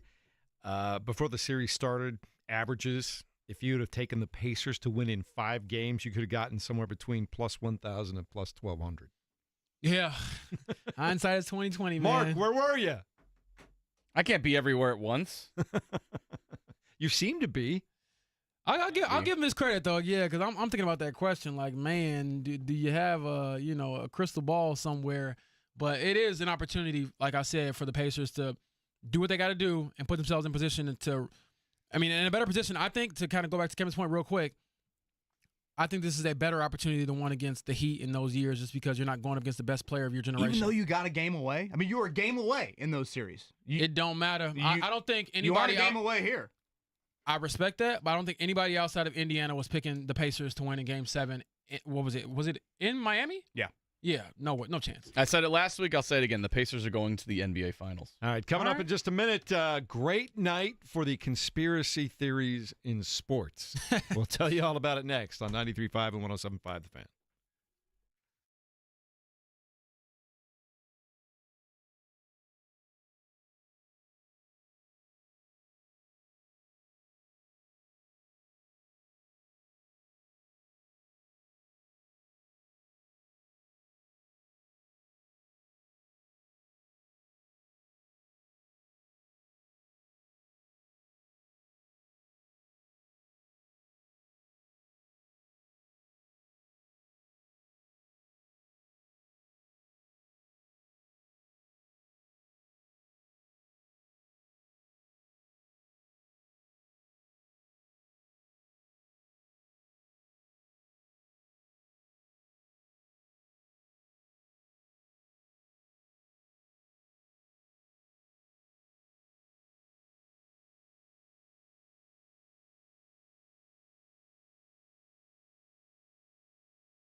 You're listening to the Fan Morning Show on 93.5 and 107.5 The Fan. Kevin Bowen, James Boyd, Jeff Rickard, Mark Dykton. And Mark, if I see through the computer screens correctly, it looks like the NFL is about to unveil their international game schedule for 2025. We've already got one. We've got Week 4 Vikings-Steelers in Dublin. So that's the first one. I will let you know when the Colts one is revealed. I will hit the breaking news sound, and we'll all get excited. And they're going to Germany, right, Kevin? Yes, Berlin. So, Frankfurt 2 years ago. If you assume the bye week will follow, that will be something to keep an eye on as well. But yes, the Colts in Berlin with some Germany marketing rights. This is a much bigger stadium than the one in Frankfurt. Certainly a historic stadium when you think about the Olympic Games that have been there. So this announcement coming shortly and the full schedule released tomorrow. James, any intuition on what that might be? Not really. I mean, I really don't think too much about the schedule until it's fully out. That way I can just embrace it and enjoy it, kind of like a fan does, and then figure out my life for the next few months. So logistically, it's usually pretty fun. Just imagine James just staring at a mirror like, what is my life going to be like in a few months? It's hard to plan stuff, man. So you got people asking you, hey, when are you going to be home? Or, Christmas and things like that. So I try to figure out my life once the schedule is released. You are going to Germany at some point, though, right? Yes, I'll be going to Berlin. That'll be my second time going. I went in 2023 to Frankfurt. The only time I've worn a suit to a game, I was pretty clean that day, I must say. I was dapper. We have pictures? Can we prove it? Yeah, I have pictures. I'll show you guys. Yeah, all right. I will. I was see 50 that day. There to impress the German Nah, you know female what audience, or was there a reason why? It was for my mom because she was like, you never actually get dressed up. So, So I'll save it when I'm furthest away from you. I mean, she doesn't see me on game day anyways, but she's like, go over there and make sure you look like something. So I did. All right. KB, you've been to an international game? Yeah, Wembley, Colts Jags in 2016. I thought it was awesome. Awesome. Huge, huge stadium. Obviously, Wembley is much bigger than, frankly, pretty much every NFL stadium out there. So I enjoyed it. I thought it was cool. I'd never been to Europe, so obviously there was a little bit of that element to it. But, clearly for these, fan bases and audiences, you can get why it is so hyped up. And why it means something. And, Germany is different because we haven't had a lot of German games. At that point, even in London, there had still been, I don't know, that was probably the 10th, 15th game in London. Yeah. To James's point, in Frankfurt, that was the second game I think it was. And this is the first ever game in Berlin, right? I believe so, yes. I'm looking for sponsors right now to send KB to Berlin. Let's do it. Yeah. Let's come on over. Let's just do the show. Well, I'd love to take the whole show. I'm just starting with one guy right now. Okay. All right. Dang, Mark. You see how they treat you, man? It costs a few bucks to send a bunch of people over there. Well, Mark will be busy then. If that's late October, early November, Mark will be following the Cubs around in a World Series push. I'll drive around. I'll be the chauffeur too. Look, I'm all for it. Who doesn't want to go? When's Oktoberfest? Can we? Is that? It's every day if you really want it to be. I would think though the big Oktoberfest over there. Yeah. Does that match? Could that match anything? I think it's kind of like throughout the whole month, I think. So any game in October, you're good. Probably. You were talking about buys. I would suspect that if there's an October game for the Colts over there, they would have a buy right in front of her right afterwards, wouldn't they? Well, for the Frankfurt game, Colts-Patriots, certainly a game to forget. The bye week was right after. If you look at the last 4 years, the Colts have had a Week 14, Week 14, Week 11, that was because of the Frankfurt game, and then another Week 14 bye. They have had the latest bye in the NFL, I believe 3 out of the last 4 years, which is crazy. So, again, something to watch when it is announced. All right. What's that Rams-Jaguars? Where's that going to be? That's another London one. They're doing all the London games right now. That is Week 7. Looks like the Vikings have 2 international games, unless I read that wrong. Back-to-back or something like that? Back-to-back international games for the Minnesota Vikings. Didn't the Jags they'll be staying there. I think the Jags play about half their. I was going to say, I feel like they're just the league is slowly trying to push them across the pond. No, yeah, because we don't want them. You guys take them. Now with Travis Hunter, they're like, stay over here a little bit. Yeah. All right. Hopefully we'll have something to reveal to you after the top of the hour break here. It's the Fan Morning Show with KB, JB, Jeff, and Mark Dykton.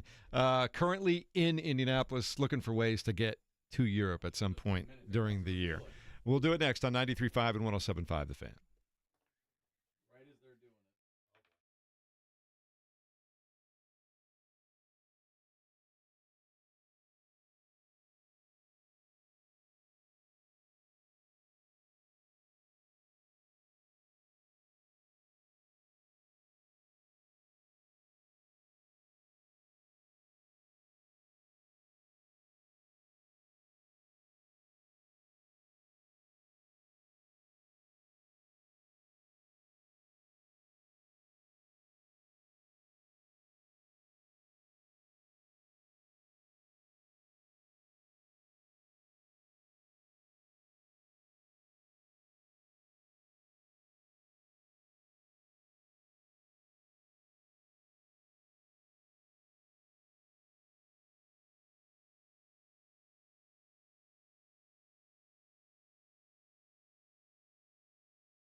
You're listening to the Fan Morning Show on Sports Radio 93.5 and 107.5 The Fan. As the world works, just seconds after we threw it to break, Kevin Bowen, the NFL, made an announcement on who and when the Colts will play in Berlin, Germany this coming season. Cue up Michael Penix storylines. It will be the Atlanta Falcons. So this is Sunday, November 9th, in your typical 9:30 a.m. Eastern slot time for these international games in Europe. Again, Berlin, Colts, and Falcons. I'd say another storyline.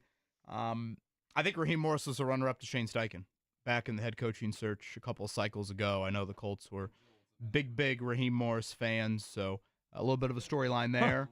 And again, Michael Penix Jr., that's the expectation of him, being the starter and not Kirk Cousins. So if you want to continue to play this out, maybe the bye week follows, so that would be a week 11, kind of a mid-November bye, which I think is much more where you want it compared to the seemingly mid-December byes the Colts have had in recent years. So let me ask you this, JB. How excited are you at this point in time sitting here on May the 13th about a potential Penix-Richardson matchup? Could both be playing at a high level by then? High might be a stretch, but we'll see, where the season takes them. It could be Daniel Jones as well. So I think the Week 10 spot makes it interesting because of that reason too, Jeff. It could be either or quarterback, I think, at that point. It could be either or, depending on what the Falcons end up doing with Kirk Cousins. He seems more likely to be dealt with during the summertime, but KB, they've got an issue there too, because Penix, while he showed some flashes at the end of the year last year, and it feels like Atlanta's kind of out on Kirk Cousins, it's not like he has a ton of experience to draw on and say, hey, he's going to be the next Jaden Daniels or anything like that. No, and I guess for those that didn't follow the Falcons last season, I don't necessarily blame you, but they were 8-7, they had 2 overtime losses to end the year. I mean, they were, these divisions are virtually the same, right? I mean, somebody's got to win the AFC South, somebody's got to win the NFC South. That's kind of how I view both of these divisions. The process of elimination. I mean, Raheem Morris, Shane Steichen hired in the same cycle. Richardson and Penix, 2 very different college careers, but certainly young quarterbacks. So yeah, the Colts have a very weak home slate. It's not a good home slate of games. The road schedule is what's really catches your eye much more than the home game. So there weren't a lot of great, I think, opponents necessarily. But I mean, if you look at the home schedule, honestly, Atlanta's probably one of the more marquee teams. As wild as that might sound to some. The Week 11, too, they just announced the Commanders and the Dolphins. Where's that one going to be, Mark? Can you see real quick? Madrid. Okay. Sign me up for that. I'll cover that one if you'd like. I'll go to Madrid. I wouldn't mind going to Madrid at some point in time. That'd be good. That sounds pretty good. Do we have Joel A. Erickson on the line from Indy Star? Joel, good morning to you. What's up? All right. So you gave me like the Rick answer that Rick gave you earlier, Kevin. A little nicer, not as punchy, but I'll take it. We got Joel A. Erickson. Rick bit my nose off with that answer. Oh yeah, I don't think that Joel bit my nose off. But we got Joel joining us on the Payless Liquors hotline this morning. Joel, we'll start with the international game. Your thoughts on the Colts facing the Falcons in Week 10 in Berlin, and I'll throw this at you because I just threw it out on Twitter. Who will be the Colts' starting quarterback in that game? I'm gonna lean Richardson right now. I'll lean Richardson right now. The team obviously still believes in him. We'll go with that. The Colts Falcons matchup. I mean, I don't know that most people. Let's just put it this way. I got some text messages from other beat writers in the NFL about the quality of sending that game to Germany, and they were not complimentary. Wow, is that more from the Colts' perspective or the Falcons' perspective, or a little bit of both? I think just all of it. I think just all of it. From if you're looking at, like, if you're a beat writer and you don't live in Indianapolis or you live outside of here, the Colts are kind of either flying under your radar, or you're not paying much attention to them. But the Falcons, obviously, I think kind of are in the same boat. It kind of you give up that home game. Penix is actually kind of a guy that has some interest in Indiana. That kind of stinks. I will say that Kevin Bowen was visibly a little depressed that that game wouldn't take place during Oktoberfest, because he's hoping if there's a way to get him there, it would be during Oktoberfest. You there? I don't know a ton about Oktoberfest in Germany. I'm much more Starts familiar in with September. Oktoberfest. I'm much more familiar with Oktoberfest in Wisconsin. Well, that works too, Joel. I guess, unfortunately, the Packers. By the end of the night, it's all the same wherever you are. Yeah, I was told it's September 20th to October 5th, so that will, I guess, not be taking place when November 10th rolls around. Joel Erickson from the Star with us here. Payless Liquors Hotline. Well, plus week 10, you probably covered 10 Colts games at that point. You might be drinking heavily anyway, regardless if it's Oktoberfest or not. No, that's a very good point. Every month is October. Oh, my goodness. Joel, anything you care schedule-wise? The only thing I kind of threw out, and again, we'll get the full announcement tomorrow. I think the Colts want to have the back-to-back West Coast games. You typically don't see that pop up on the schedule, but the Colts have 3 West Coast games this season: Seahawks, Chargers, Rams. I think they would like to have one sequence in the schedule where it's back-to-back to kind of stay out there. Anything you care schedule-wise outside of your own personal sanity? I think that the most important thing to me is the first 4-ish games. I just think it does a ton in terms of setting the tone for how the season's going to go. You know, what the expectations around the team are, what the narrative around the team is. And what happens in those first 4 games, you know, can really, you know, move stuff along. And that could be a lot of different ways. If you get the 4 best defenses that you're going to face in the first 4 games, well, then that's going to put a lot of pressure on whoever wins the quarterback battle. If it's the 4 best teams and you have a chance of going 1-3 or 0-4, you know, then you're behind the 8 ball and you feel like you're going uphill, all that stuff. Like I think that start really sets the tone for the entire season. And so those first 4 games, I think, are the thing that interests me the most. So I don't really have a question and more of a story. I just want to say thank you, Joel, because when we went over to Frankfurt, Germany 2 years ago, me, him, and Nate Atkins of Any Star, we were all kind of finishing up our stories, and the media bus had kind of left. And I was like, I have no idea how I'm getting back home or back to my hotel. And Joel put on the dad hat and was like, follow me. I know how to get on the train. I know how to get us back. And we rode the train and got off at the one English stop. And I was just thinking, how did you get so good at problem solving? Because I was like, man, I don't know what I'm finna do. I'm finna call the authorities to get me back to where I need to go. So do you remember that, Joel? And what are you looking forward to possibly for the second time to Germany? I do. Well, number one, the mustard in Germany is incredible. That's the thing that I took away the most. The mustard in Germany is absolutely incredible. Especially I had a brat from a street vendor stand, and my wife was over there with me and was like, if you like that mustard so much, you should get it. I was like, well, it came from a bag kind of hanging off of the stand. I don't think I can buy that one. James, you just gotta get to the point where you're like, you know, I'm gonna figure out whatever this public transportation is. That's the key. That's the key. Going into it, there was some public transportation in Frankfurt. I figured out where the stops were. That was pretty simple. Man, I felt like I haven't been illiterate, you know, since I was a kid, and I had to learn how to read. But I looked at all those signs, and I was like, I can't read any of this. So I'll just follow Mr. Erickson, and I got back to my hotel room in one piece. Mustard and everything. That's just how it works there right there. We are talking to Joel A. Erickson from the Indy Star here on 93.5 and 107.5 The Fan, the Payless Liquors hotline. What have you learned about the Colts in the last week or so, my man? I think one of the biggest takeaways to me in the last week is just we got to kind of recalibrate the way we think about defense, especially the way we think about defense in terms of the linebacker position. You know, I still think an addition is probably coming. I don't think they're going to go with the guys that they have. I think they're probably waiting on something to shake loose with a veteran somewhere. But, you know, Lou Anarumo has said over and over again, and now you've got the Colts kind of backing it up with the way they've handled the offseason too, that we're not going to see as much of the static 2 linebackers on the field on every snap that we've seen in the past with this team. And so there's going to be a lot more dime, a lot more using safeties, using corners, that kind of thing. I think that's one of those things that is going to stick out to me is you got to rethink the way they're going to handle defense, especially on third down. Joel, kind of further in that point, Joel A. Erickson from the Star with us here on the Payless Liquors hotline. Level of concern with the Zaire Franklin surgery, him and Jalen Carlisle's missing now the entire offseason program as you install a new defense? I think there's definitely a concern there, just because Zaire is a player who's older. The older you get, obviously, the harder it is to recover from stuff.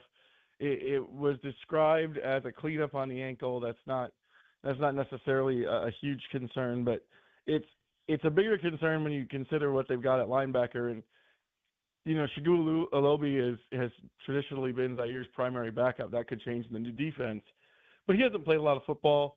And no matter how much you say we're not going to use linebackers as much on third down, that stuff, still need to have players who play the position. So, yeah, I think both of those guys coming off of injury, both of your presumed starters at this point coming off of injury, is important. Joel A. Erickson, any star, joining us here on the Payless Liquors Hotline, as we've told you before. What's the big thing you're looking forward to as the spring progresses? I mean, what can you tell about, for example, the quarterback battle, so to speak? Is it going to be on in a couple of weeks? I don't think we're going to get any concrete, real answers from that. The mini camp is probably the closest that we'll get, because we actually see all of that work. But everything before that, we're kind of going off of one practice that we get to see, and then they're holding two other practices that we don't see. So anything we're seeing is incomplete. The mini camp is something, but it's not obviously not everything. I really think the quarterback battle is training camp. I think the biggest thing going forward, other than guys kind of table setting where they are, is Bernard Ryman, is he signed by the end of the summer, or by the time we break in the summer? They've tried to do those extensions in the past. That's one thing, and then the other one is, inevitably there tend to be at least one or two injuries by the time we get done with this that end up mattering for the regular season. So that's the other thing to watch, is who gets hurt.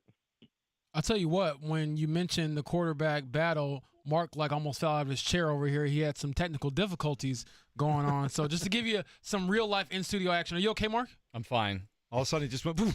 Yeah. It was phone fell out of my hands. Panic set in. Last one from me, Joel. We got a chance to look at Tyler Warren on the grass for the first time. Just your early impressions of him, and really overall what he could mean to an offense that obviously desperately needs a tight end upgrade. Well, he's huge. That's the thing that stuck out to me the most, is that he's huge. He's a very, very big tight end. There's a couple of guys like that, although the Colts did have a player. They can bring in 5 players with experience or something like that. And they had Jack Wilson out there, who's 6'11", and so it tilts the scale a little bit in terms of making everybody else look a little smaller. But Tyler Warren's very, very big. And that bodes well for him as a developing blocker going into the NFL.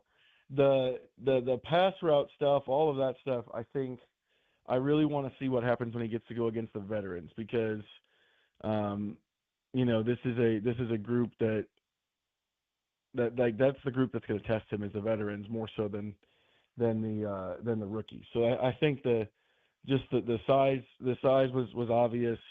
You can read that stuff on you read that stuff when they list it, but you kind of get a feel for it. And that's the thing that stuck out most, is he kind of towers over everybody else in the skill position part of the camp. Joel, we'll end with this, and as always, thank you for the time. Joel A. Erickson from the Star joining us after his Brewers got shut out, which I know is emotional. So we appreciate that, Joel. The starting quarterback for the Colts will be announced before the first preseason game, before the second preseason game, before the third preseason game, or after all of it? I'm going to go third preseason game. Before the third? Before the third preseason game. Yeah. I'm going to go third I'm and gonna go final there. preseason game for those that haven't paid attention to the preseason schedule. Okay, and then last one. Tomorrow is social media team Super Bowl, right? Schedule release is social media team Super Bowl. They've been thinking about these videos for months. They've been, how much money can we spend on it? Can we compete with the LA Rams and the LA Chargers? How does that go? Is the Hawk Tua girl back for the Tennessee Titans on Broadway? Do you have a favorite schedule release social media action? It's generally the Chargers, because they throw the most shade into theirs. Like you have to like stop. You have to pause them and kind of look for it, or you have to do what I do and just wait for someone else to tell me online what the best jokes are in there. But the Chargers generally do the best. I think the interesting thing is that, you know, they're getting more and more complex and more like star-making stuff. And the Titans, with the secondary video, like took over a couple years ago when they had the fans looking at the logos and saying the wrong team name on Broadway. So good. That was incredible. That wasn't even their main video. Their main video had like Nate Bargatze and some other guys, and that turned out to be the thing that took over everything. I'm curious to see if teams try to copy that a little bit and get more simple with their ideas.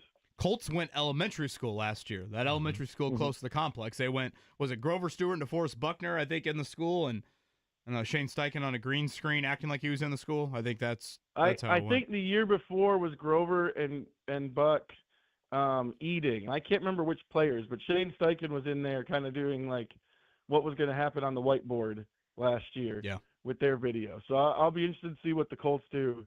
But yeah, that Titans one kind of, I think, reset the paradigm a little bit. Maybe big isn't maybe bigger isn't always better. Maybe you know, you can go a little simpler and funny, and you can win the whole thing. Always good to talk to you, Joel. Thanks for your time this morning, and you can start planning your trip to Germany today. You bet. Sounds good, guys. Thank you, Joel. There he is. See you in Berlin. Auf Wiedersehen. Oh. Which was Kenny Moore. That sounded like on draft day. Bjorn Werner, of course, massive over there. That's he is what I was trying to think of. Yeah. They've made the comp of he's the Pat McAfee of Germany. Yeah, when he's it comes a big to the deal NFL, over there. And wasn't he huge too? Like just a big dude, wasn't he? Yeah. I'd say he's a pretty big person. Like even compared to most 6'4", NFL players. 240. I mean, is that all he was? I thought he was but I mean, compared to me, who's 5'10", 150, yes, he's huge. Anyway, if you're just joining us, Berlin against the Atlanta Falcons, the 9th of November, Week 10. I'll take it. We got to get you there, Kev, somehow, some way. Well, hey, you don't have to tease me. I will happily head over there. Again, the first ever NFL game in Berlin, of course. The historic nature to that stadium comes from an Olympic standpoint there. So a little different than the old shoebox in Frankfurt, right, James? How many people were in that building? I'm actually not sure, but it's like 40,000. Yeah, but it was fun. One thing I'll say real quick about the international games. The country roads. That was cool, and then also, that's the game where I feel like you're allowed to wear whatever jersey you want because it might be the only NFL game you ever see in person. So it is cool to see all the different jerseys from not only just different teams, but different eras of the sport. So looking forward to that. By the way, you did post a picture of you in your Sunday best the last time there was an international game for the Colts, right? I shot you all a text. I didn't share it on social media, but I should probably put that out there, let y'all know. I know how to tie a tie after I watch the YouTube video about it every time I have to tie one.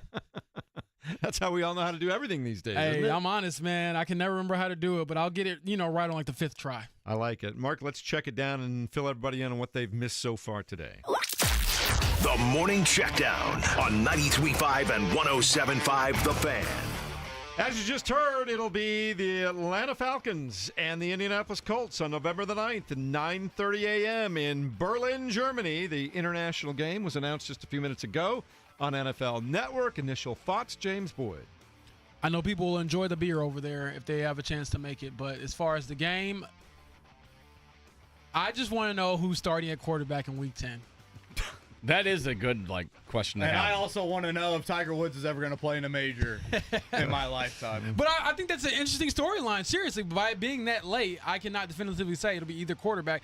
Even if they name a starter and pick somebody, who's to say they're going to be the starter in Week 10? Riley Leonard. I was just going to say, let's go long odds. Riley Leonard. This goes back to the debate I've had. Is it better to lose the quarterback competition? Then you become the happiest, the most well-liked person in town. Until you get your chance to go into the game. That's how that works. Later on tonight, we have real big-time basketball. The Indiana Pacers taking on the Cleveland Cavaliers with an opportunity to close the series out. They are 7.5-point underdogs, JB. Yeah, I mean, Vegas is, I guess, picking the Cleveland's desperation and maybe Donovan Mitchell being healthy enough to give it a go tonight. He's questionable with the left ankle injury, but I do expect him to play because that's what he's done throughout his career. Is just, do you have enough to kind of take that first punch from them, give it back, and close them out? As you know, the cliche goes, the hardest game to finish off is the closeout game. For those that missed it, we'll play that Benedict Mathurin answer from Rick Carlisle here coming up in just a second. This was the Pacers head coach, when asked about Mathurin a few minutes, or I should say about an hour ago when we had him on. So we'll play that coming up after the break. But yes, big one tonight, certainly for Cleveland trying to stay alive. I think, honestly, the biggest game in the NBA tonight is the other one. I mean, when you talk about that series sitting at 2-2, Thunder and Nuggets, absolutely massive. If Denver can somehow win it, they've got a chance to close it out on their home floor. Obviously, the Thunder need to control home floor as the 1 seed, so huge one in that second game tonight. All right, last night in the NBA, the New York Knicks take a 3-1 advantage of the Boston Celtics, 121-113. They led for most of the fourth quarter and had this one put away when a terrible thing happened. Jason Tatum, who had scored 42 points in the game late in the contest, looked like a non-contact injury. He goes down, grasping at the backside of his ankle. They haven't said anything official, but that did not look good, and we all are thinking the same thing, but hoping against hope that it's not an Achilles. Yeah, I mean, I'll be honest, it looked like an Achilles, and so we'll have to just see the official word, but didn't look good. Everyone's comments after the game were not inspiring or really that uplifting about the situation. It was more so just, being there for a teammate, and for many of them, they consider him like a brother if you play with him. So, yeah, thoughts and prayers to him, and hopefully he's able to make a successful recovery from whatever it is. Minnesota Timberwolves take a 3-1 advantage over the Golden State Warriors. They win on the road last night, 117-110. Julius Randle having his way, KB, 31 points.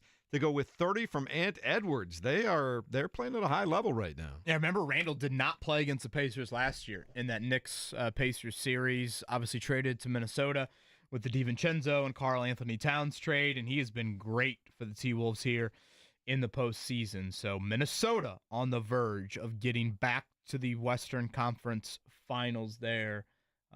Boy, I would weirdly, obviously, I think anyone would love the Pacers in the NBA Finals. I think Pacers T-Wolves would be a fun NBA Finals matchup.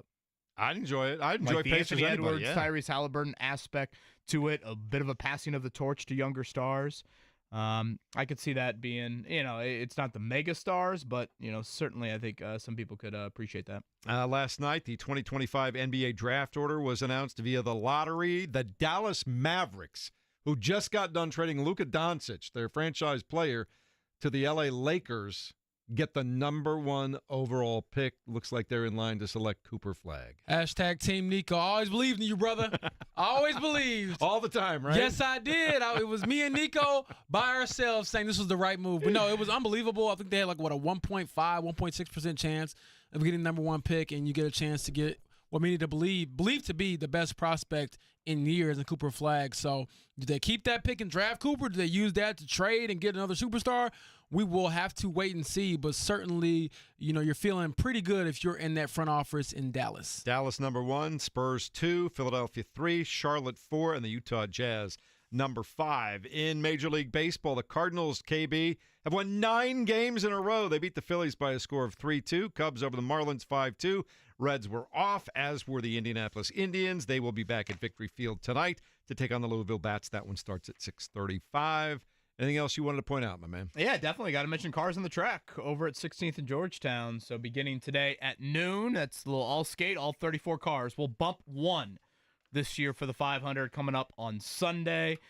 So just a reminder, 12 to 2 today, all of them out there. Tony Kanaan, a refresher just in case Kyle Larson can't give it a go. We'll have Tony Kanaan join us tomorrow. And then 4 to 6, busy. So that's pretty much the cadence. Noon to 6 each of the next 4 days over there in IMS, leading to quals on Saturday. We'll set the field 13 to 30 and then get that fast 12.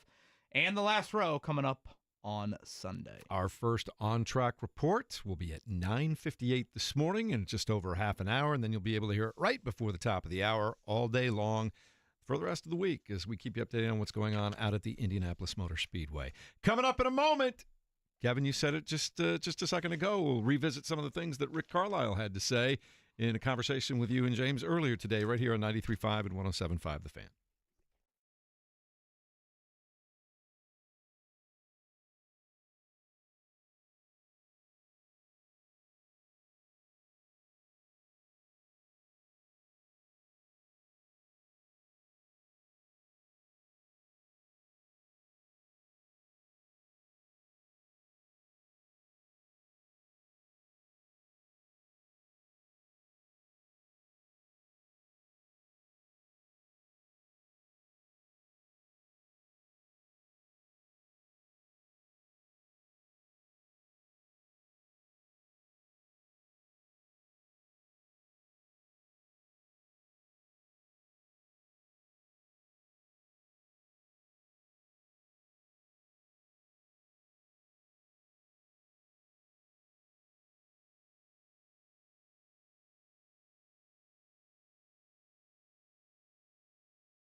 You're listening to the Fan Morning Show on Sports Radio 93.5 and 107.5 The Fan.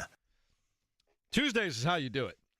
You get Rick Carlisle on, then you have a little cluster truck action towards the back end of the show. Everybody likes that. Yeah. Make sure you go check out the Kevin Bowen Burger, which 20% of the proceeds, I believe, would go to...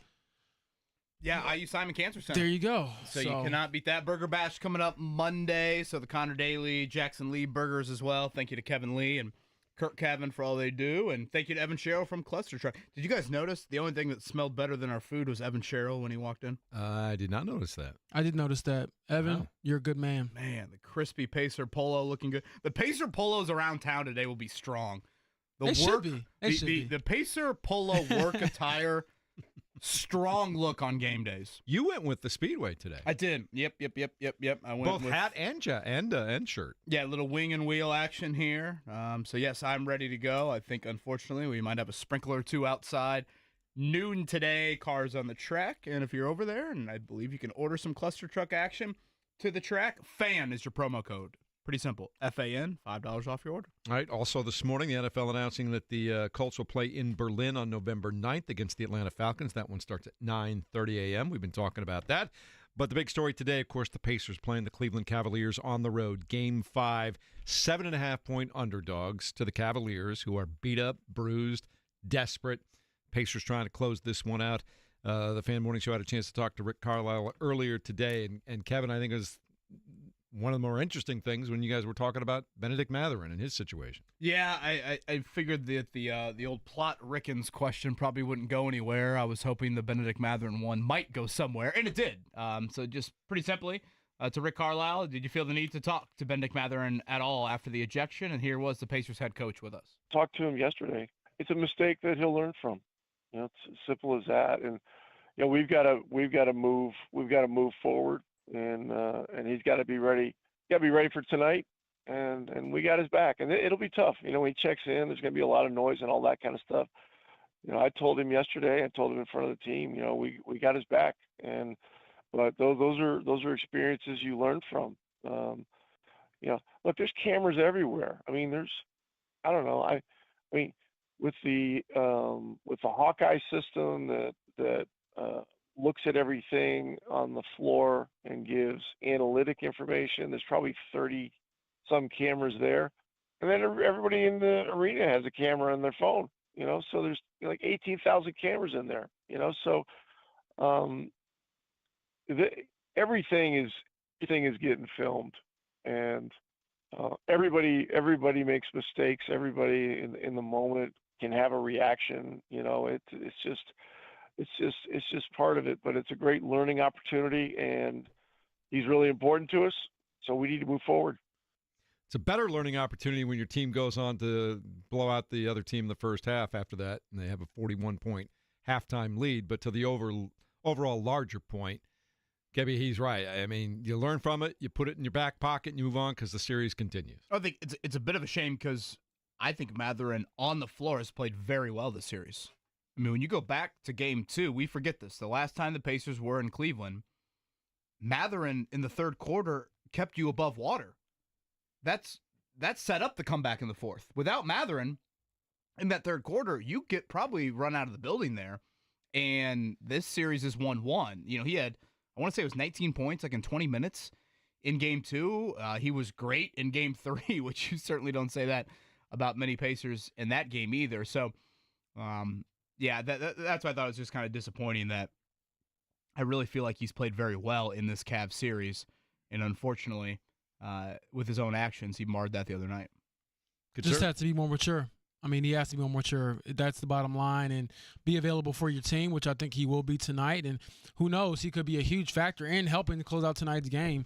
Because like I said, I think a lot of it has to come down to Tyrese Halliburton getting back to an All-NBA, All-Star caliber level, which we haven't seen in the last couple of games.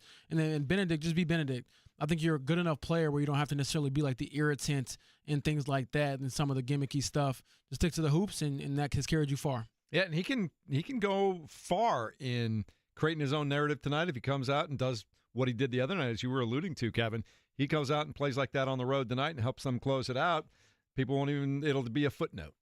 Yeah, I mean, it'll be something we don't even remember, if you continue to just play basketball. And the thing I talked about the other day with Kevin was just you don't want it to become your reputation, which I don't think it is to this point at all. But there has been little instances where you can kind of question, like, okay, what are you really about on the basketball court? And obviously you cross the line there, and people can debate whether or not he should have been ejected or not. I felt zero sympathy. You did something stupid, and you got a stupid, penalty for it. So moving on to Game 5, and certainly he will be in the lineup for that, for sure. Don't bring eyes to you with an off-the-ball cheap shot. Closed fist or not. Don't bring eyes to you when eyes are already on you because of what him and Hunter did in Game 3, because of what happened in Game 1, stand over Hunter. But yeah, I think we can probably move on from the Mathurin side of it after this. One thing to note on tonight, again, the whole line, it surprises me that the Pacers are a 7.5-point underdog. If we were doing morning radio in Cleveland right now, I think the one thing they'd be holding on to is the Cavs have yet to shoot it, even at an average level. Yeah, it's been bad. The Cavs were the second-best three-point shooting team in the entire NBA this past season. And if you look at the first 3 games of this series, they were 3 of the worst shooting games they've had all year. Even Game 4 was a bad shooting game until all their scrubs got in, and then those guys skewed the numbers a little bit. So if you look at their main guys, really outside of Strus, and I guess maybe even a little bit of Mobley, for the most part, everybody else has shot it very poorly from behind the arc. So I think that is probably the one area where I fully expect that I think the Pacers could easily finish them off tonight, frankly. I easily think the Pacers will win this series. But if there's one little pause, it's if you said right now Cleveland gets back to their average shooting numbers. Now, all of a sudden, the Pacers are going to have to play at a higher level, which I think the Pacers can play at a higher level. They certainly did in the last game. Tuesday night or Sunday night, we obviously saw what happened in the second quarter. But I still think for the most part over the 4 games, the Pacers do have another gear to get to. James has brought it up quite often. I don't think we've gotten the Tyrese video game night is how I usually refer to it. The true, like, oh my gosh, 22, 11, and no turnovers. We know he's capable of that. Is that there? Siakam had a great night in Game 4. We haven't seen him stretch those together or string those together either. So that would be the one thing is Cleveland, do they get, and I'm not even saying 50% from behind the arc. Do they shoot, upper 30s, 40 from behind the arc? What would that do? I still don't think they could do it for 3 straight games, and I still think the Pacers could counter and win a shootout, but that would be one thing to keep an eye on. And Donovan Mitchell coming off the ankle injury, and I guess we don't know how badly was that really bothering him, and because they were down 41 at the half, he was just like, it's a little bit sore. I'll just take the rest of the night off. No, it certainly wasn't that. The dude was legitimately hurt. You had to go get an MRI, and like I said, Donovan Mitchell isn't a quitter by any means, so I don't even buy into that narrative. But I will say, as far as the defense goes on the Pacers part, you probably don't want to give them 40 foul shots tonight. That was such a weird box score to look at. You win by 20, but you give up 40 free throws. And obviously, if you put them on the line again tonight, they get in a rhythm, they slow the game down. That does not help you out. So I certainly would like to see just how they kind of key in a little bit more defensively where you're not knocking down pretty much every single 3 you take in the first half. One thing as well, is there anything Cleveland can go to that Milwaukee went to in Game 5? Go back to last series. That was because Giannis walking through the door? I was going to say. Well, but remember what the Bucks did in Game 5. Fair. They put the whole new lineup around Giannis. Yeah. I mean, Giannis was Giannis, don't get me wrong, but Gary Trent Jr. and AJ and they outplayed Green pretty much the whole game. and Bobby Portis Jr. were great. So That's they fair. went to that new lineup. Does Cleveland have any? I don't think anything is obvious that they could go to, but is there, okay, who's Cleveland's best player has been in the series? Mitchell easily is 1, and I'd put Strus 2. Because he's kept them in the game and helped them But win like Strus shooting. starts. So it's like, I don't really know. Ty Jerome, there's some Cavs fans that would want him left at his apartment, frankly. So I don't know what that wrinkle is for Cleveland. Was it the zone the other night? Yeah. And then the Pacers figured that out. I think it may be more of like a defensive tweak than an offensive tweak because if you look at what the Bucks did, we're changing their lineups. They just put a bunch of shooters around Giannis. How many guys are you going to take off the bench and put them in the lineup that are better than what you already have on the floor? Like that's my question. Like, do you stop face guarding Tyrese? Do you say, hey, let's let Tyrese be? do we make the others stop him? Like, trust me, it's a dangerous game to play. I'm not saying any of these answers are obvious or good. Maybe you try it, and if it doesn't work, you just bail right out of it right away. I don't know. I think you kind of have to stick with the trying to wear him down, take him out of the game. Just hope you shoot it better on the other end. Yeah, and again, not to take anything away from the Pacers, but they shot the ball so incredibly well in Game 4 where it became very obvious that they're going to win that game because they're just shooting the lights out. Where tonight, if you get those same looks and you miss a couple of them and Tyrese is not as involved, because, again, Tyrese was better. I think that first quarter he really was engaged, but it wasn't like he had like this crazy great performance. It was okay, and it was just enough to get him by because everyone else was playing so well.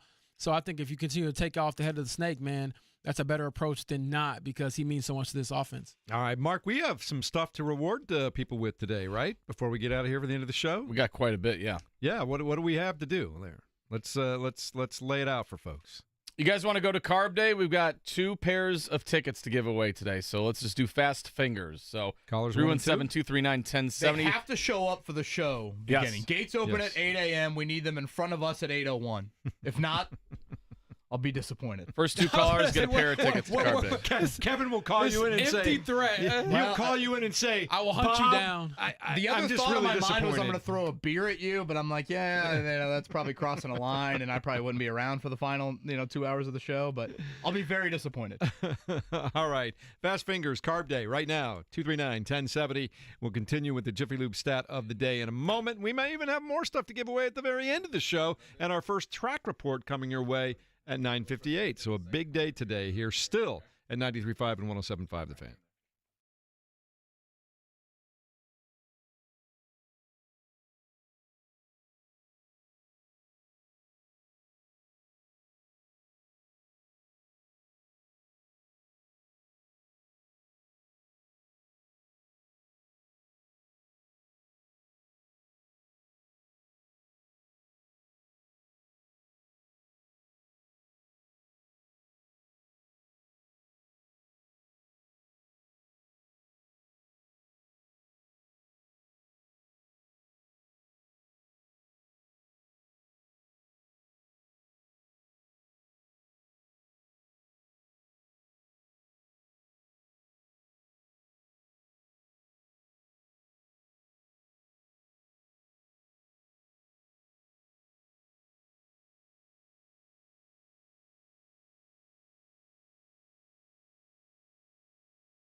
You're listening to the Fan Morning Show on 93.5 and 107.5 The Fan.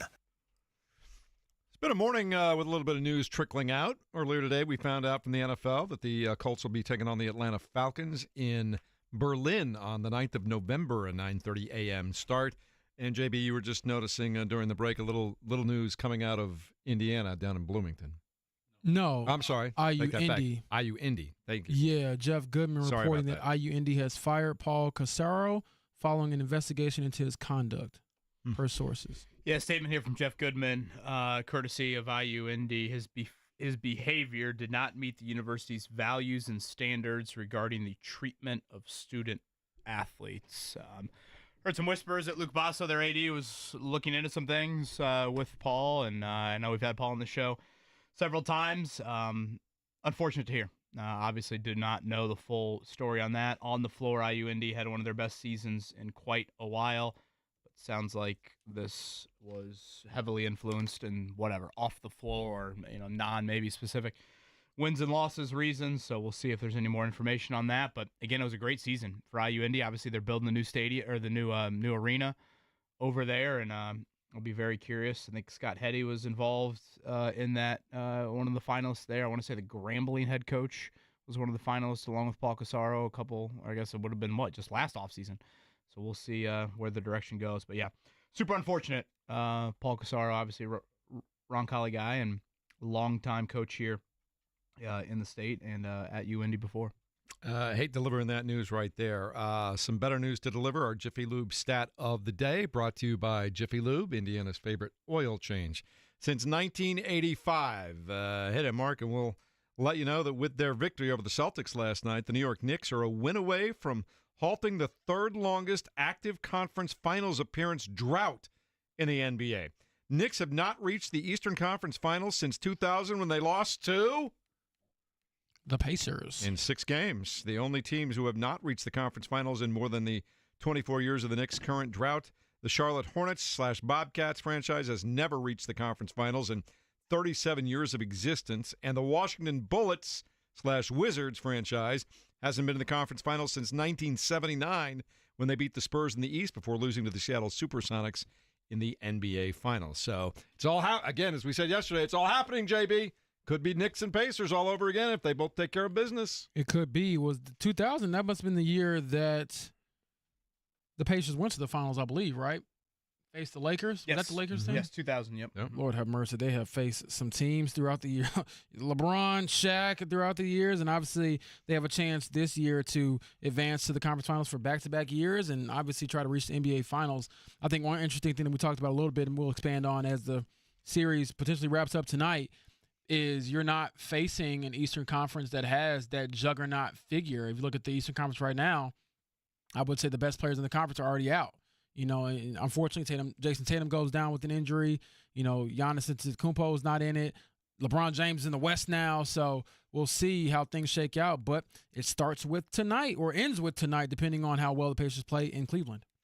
What do you expect to happen tonight? Mark Dykton, have you been looking around for potential parlays with the Cavs and the Pacers? The parlay has been placed since the line first came out 3 days ago. I've been all over that. So, yeah, I've got a couple lines in the water at the moment. So we'll see how that all plays out. Let's see if you want something. How about Pacers +7, Miles Turner to score 15 points. Miles Turner also scored 2 or more 3-pointers. Not a ton of money, but $10 will get you 40. I also think nights like this, Mark, dabbling in the opposing team's starting players makes sense. Yes. Because you know that they're going to exhaust them. They're going to play, as long as they're healthy and not in foul trouble, they're going to play north of 40 minutes. So I always think kind of over player props for the team that's down in a clinching series is kind of smart. I really don't know. Last series, Game 5, I thought the Bucks would absolutely get stomped by the Pacers. That did not happen at all. The Pacers needed a miracle comeback to win that game. So maybe I'm a little gun shy right now because I got no convincing prevailing thoughts. I expect Cleveland to keep it. I expect Cleveland to play well, but I also don't think the Pacers. I'm not sitting here and be oh yeah, there's gonna be a Game 6 in the series. No, I think the Pacers could easily go there and win tonight. I think that they will win. I think that Cleveland's going to come out and give their best shot for the first 24 to 30 minutes, and I think the Pacers are just going to wear them out. I think they're beat up. They're banged up. I think the Pacers are playing very well. They're feeling very good about themselves right now. They know they keep coming back from deficits all the time. I just see them wearing Cleveland out over the course of the game. Yeah, I don't know if I'm able to give any more predictions or should I be retired after saying Cavs in 6, but I do think this will be a close game. I think it'll be like a 5 minutes left type of game, the clutch moments, as they say in NBA metrics. And so I'm just curious to see what it will take to get over the hump and close them out, because I expect Donovan Mitchell, similar to Giannis, is why I was, not ready to count them out. When you have a great player and also one who can just score, those are the ones who usually can kind of keep you in a game and kind of give you that Herculean effort. So, if that ankle's feeling okay and he goes out there and gets adrenaline going, knocks down some open shots. And really, I think that he hasn't shot the ball well from outside. So if that happens, who's to say he can't, put his team on his back and just get him to stay alive for one more night. One of the things I've noticed about Donovan Mitchell, just focusing in on him during these first 4 games, his strength, his ability to keep his shoulders level and get good shots up when he's in traffic with guys hanging all over him, he's insane at that. He's a running back. Yeah, he is. But his ability to stay on balance and keep that ball where it needs to be has been magnificent. The ball always seems to find the net. That starts 6:30 tonight, 7 with the tip. Jake at noon, JMB at 3. See ya tomorrow right here on 93.5 and 107.5 The Fan, as we are the home for Pacers, Racers, and the Indiana Fever starting next week.